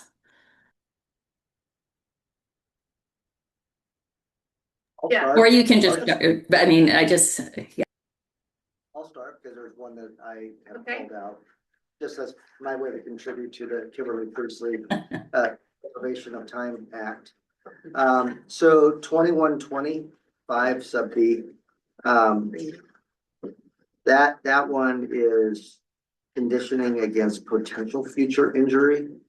We don't like that at all. We think it's speculative. Yeah, we took out the potential for. I just think injury and enlargement should be the only thing at the time of the. I think we took that out, the potential for. Yeah, it now says condition of transfer to protect against. See, this is why you don't pay me to do. We heard you. It's a win. All right, check. So There you go. I'm gonna go to Greg, and then what I'm gonna say is, so if you have items you wanna raise on 380 and 77, being responsive to the requests of the RAC, that we will, please raise your hands. Greg. Yeah, okay. Hi. Yeah, division, okay, so 2123 AE. You have now, by deleting the word upstream, now you're going to throw everybody who wants to transfer or change a point of diversion anywhere, any upstream or downstream, you're going to throw everybody into having to request consent to injury for any in-stream water rights. So I see that as a huge departure from what has been current practice up till now. We were always kind of led to understand that, oh yeah, point of diversion change downstream, that's usually not a big deal. Don't even try to go upstream, because if you got to get consent to injury from any of the state agencies, especially the DEQ or ODF and W, you might as well forget about it. Greg, yes. Can I check for a second here? That's not the intent. We'll take a look at it and we will get it fixed. Oh, well, good. Okay. But sure, I mean, that's the way it reads to me. What was the roll number again, Greg? Can you just repeat this? 2123 AE. You've deleted the word upstream. So okay. The request moves a proposed point of diversion into or through the designated reach, where there used to be the word upstream there. So now you're saying basically upstream or downstream. Point taken. And that was a big red flag for me. I just thought, oh wait, that's huge. Could be huge. So Greg, we're now having a whole chit chat here. We'll take a look at it and glad I could generate some chit chat. Thank you. I'm hearing different thoughts here. So we'll take a look at it. I don't think the intent is to do something different from what we're already doing today. Correct. And so if they're already evaluating it downstream today, then we wouldn't be inclined to change it. So there's some chit chat going on back here about whether we're changing it. We're not trying to change it. So we're looking at groundwater too. Kimberly, So we may still generate chit chat for you on your end. We need to do some verification on that. Kimberly. Yeah, so at a very high level, I just wanted to express concern with the department's approach to the Division 77 changes. Appreciate what you did on the transfers, but as far as the comments that, you received comments from a number of NGOs on a number of points, and I didn't see any changes related to those. And I appreciate you don't have to address every comment, but the comments had the theme. This is the one place in these rules where the original Division 77 rules from 1988 are not aligned with statute. And so on the one hand, you're not proposing change, you're not accepting comments that point out the many areas of these rules that don't align with statute, but you are also adding provisions that are not found anywhere in statutes, such as the notice, the pre-notice to the Special Districts Association. So it seems to me that there's not being sort of equal treatment here. We're diverging from the purpose of the rulemaking, which was the two statutes and cleaning up the rules to allow things like advance notice to the special districts, which again is not in statute. So I guess my ask of you is to relook at all the comments and focus your attention on the Division 77 rules, on ensuring that the rules comply with statute, and then not adding new provisions that are not found anywhere in statute, were not part of the larger statutes that passed last session. And I will just say, I see your hand, Mark, and I remember at the meeting, we talked about this. Mark said he just wanted to be treated equally, and I totally appreciate that. So the other section of rule that we would say should be removed is the advance notice to local governments. Neither of those are found in rule. And then as far as 380, we have really a lot of comments and not enough time, but I will say that the consent to injury section needs a lot of work. We offered some stuff. I think all of it was, none of it was looked or incorporated. And so I think that's something that you guys should flag for future work. And in the meantime, I don't think adding an on-ramp at the IR stage makes sense until this is dealt with. So that's it, really high level. Thanks. Anton. Great, thank you. Just a general sentiment and then a more specific sentiment. Echoing what Kimberly mentioned, you threw a no-hit shutout against us on our comments with respect to Division 77. So we just appreciate perhaps maybe some additional consideration on the comments we raised there. Specific sentiment, there is one portion of Division 77 that I did want to raise in particular, though, and that is the first section, the new sub 7 under 0000, which talks about Oregon water rights not being able to be protected across state lines. We're doing just that in the Walla Walla Basin with the state of Washington now. So that rule language creates issues with what we're doing there. What we have authority to do under some 2024 legislation in Oregon and 2023 legislation in Washington. So I just wonder if that proposed section can be excised entirely, or if there's some reason that's there, but it is in contradiction to what we are doing and what we have been doing, both in terms of in-stream transfers and ACW, state's portion of the water. So that was all. Thank you.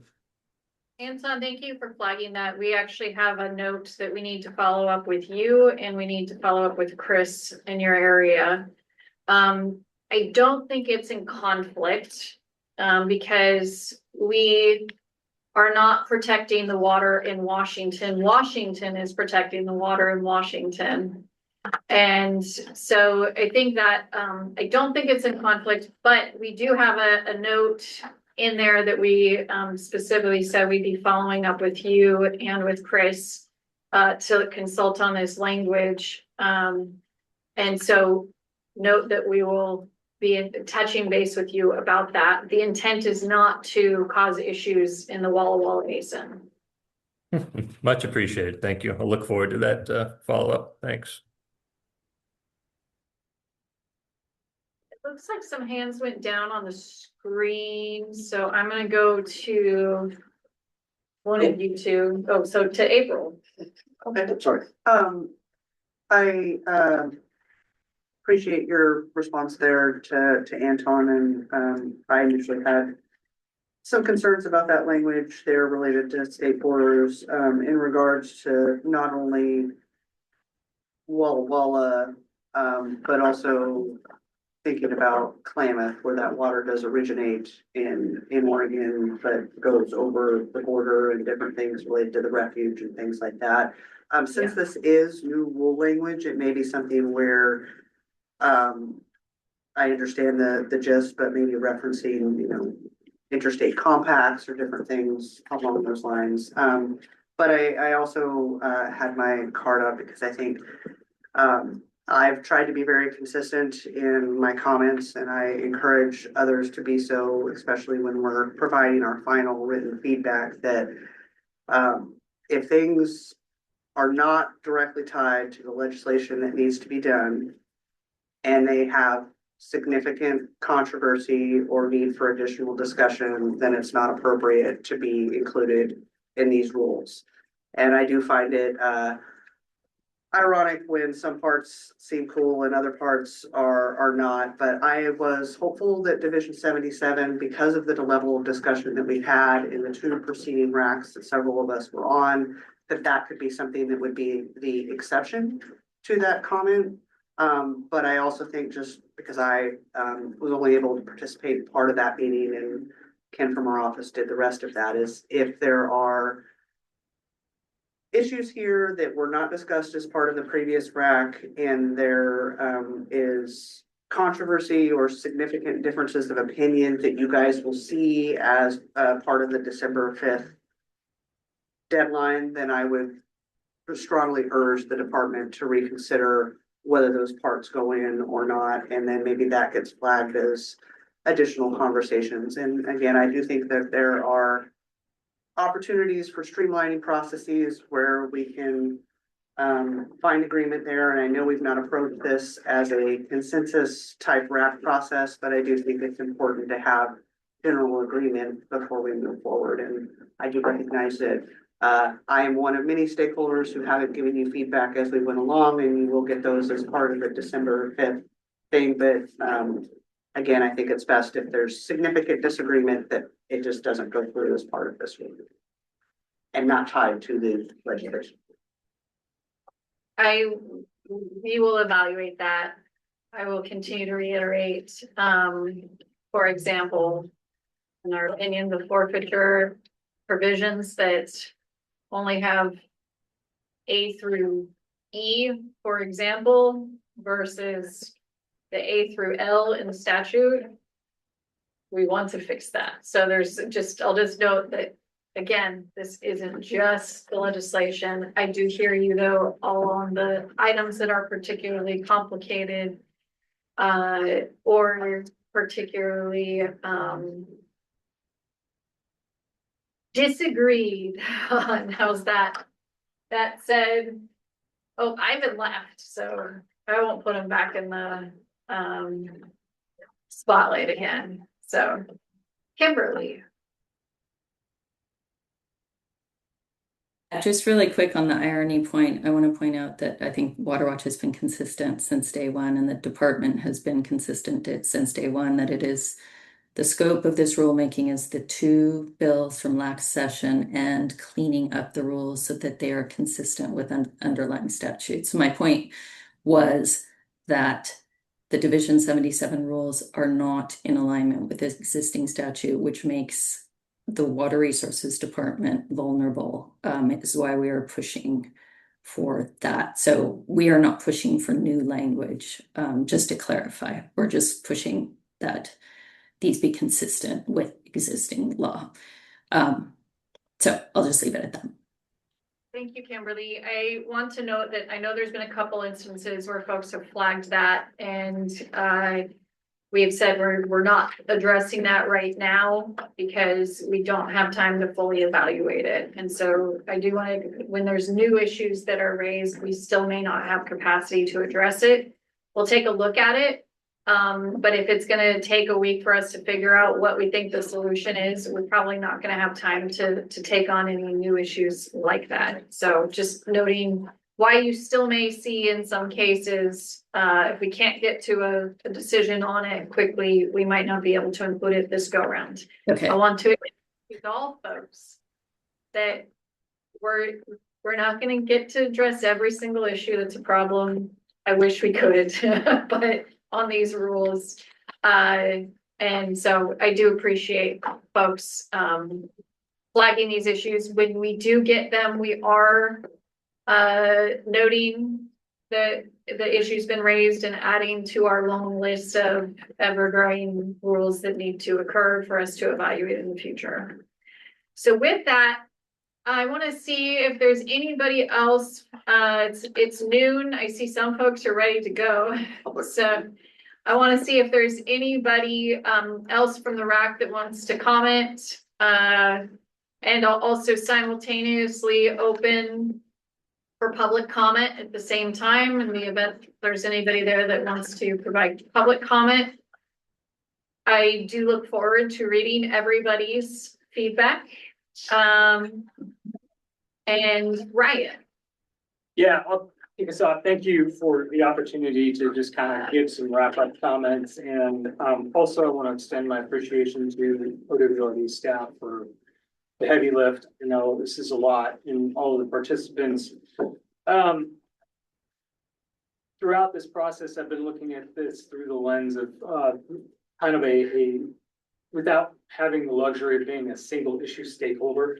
Yeah. So, which I know is might be unique in this context. So, I've looked at it. I've been a little concerned with the fragmentation, the fragmented approach, not just here, but just that I see across the board in other aspects of my work.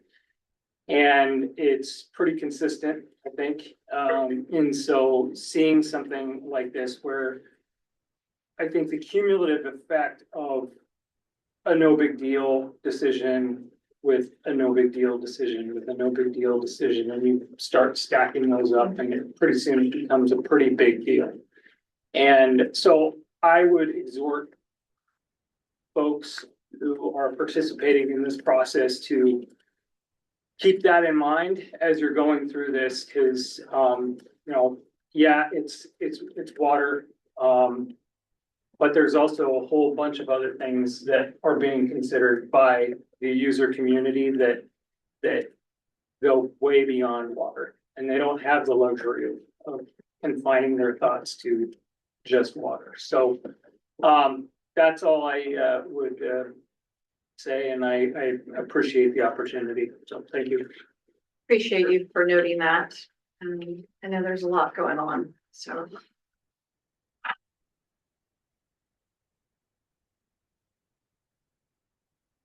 You all might have felt better if you saw how many things we kept out of scope. I know you don't see that part of it, but please know there's a lot of things that have come up where we think this could be good to fix or address, and we've said, nope, that's too much. I know it doesn't seem like that, but that's the behind the scenes part of it. Okay. So not seeing any more hands. I want to thank all of you for the work you've done. Given how long our rule trackers are, I hope you all know that your comments have been read and looked at. And it sounds like there's maybe some that we need to retake a look at, noting that Division 77 comments did come in the latest, so we had the least time to work on those. So I did hear those comments that we need to take a closer look at those. So we will do that. I do know this is a lot here. It's been a lot of work on staff time. I appreciate you all acknowledging staff's work on this, because they have been really doing a big lift, as you all know. And so I do think there's a lot of gratitude in this room for the work that you all have been done and will be doing here over the next couple of weeks. let's be honest, next couple of months. So, reach out if you need anything. We will, take the feedback that we received today and we'll regroup and we'll continue to try to do good work on this. Do make sure that you, raise the items that you think are, big issues, right? That maybe should be considered for another time. Please raise those. Again, if your list is everything that's not in the 2025 legislation we if it's everything, just note that's we do need to move forward on some process improvements that are not in the legislation. So just make sure that you put it through the lens of what's really important. Okay. With that, I think, folks, I guess the other piece I want to make sure that we know. Sorry, Laura, I'm taking your slide because I want to provide a little flexibility here. So December 5th, please get us the feedback on the rules and the feedback on the statement of need, fiscal and economic impacts. The draft meeting summaries, get those to us sometime in December. Like, at this point, it's more important because the summaries recap what your feedback was. We didn't address it at this point in time. It's more important that you just tell us what the problem is, right? In your feedback versus worrying too much about the summaries. And so that's where, in my mind, if you see something critical for us to address on the summaries, it's good for us to know. But I also am very sensitive because we've been doing a lot of work that's a lot of work to ask from folks. So get it to us sometime in December. That's okay. I think that covers everything. If you have additional thoughts on the racial equity impacts, please let us know on that. I know that Laura was working on the statements there, so we'll continue to refine that. And so, Laura, what did I miss? Just, we're so grateful for all of you and all your hard work. Okay. With that, I think we are done. Thank you. Have a happy Thanksgiving to those who celebrate. Thank you all.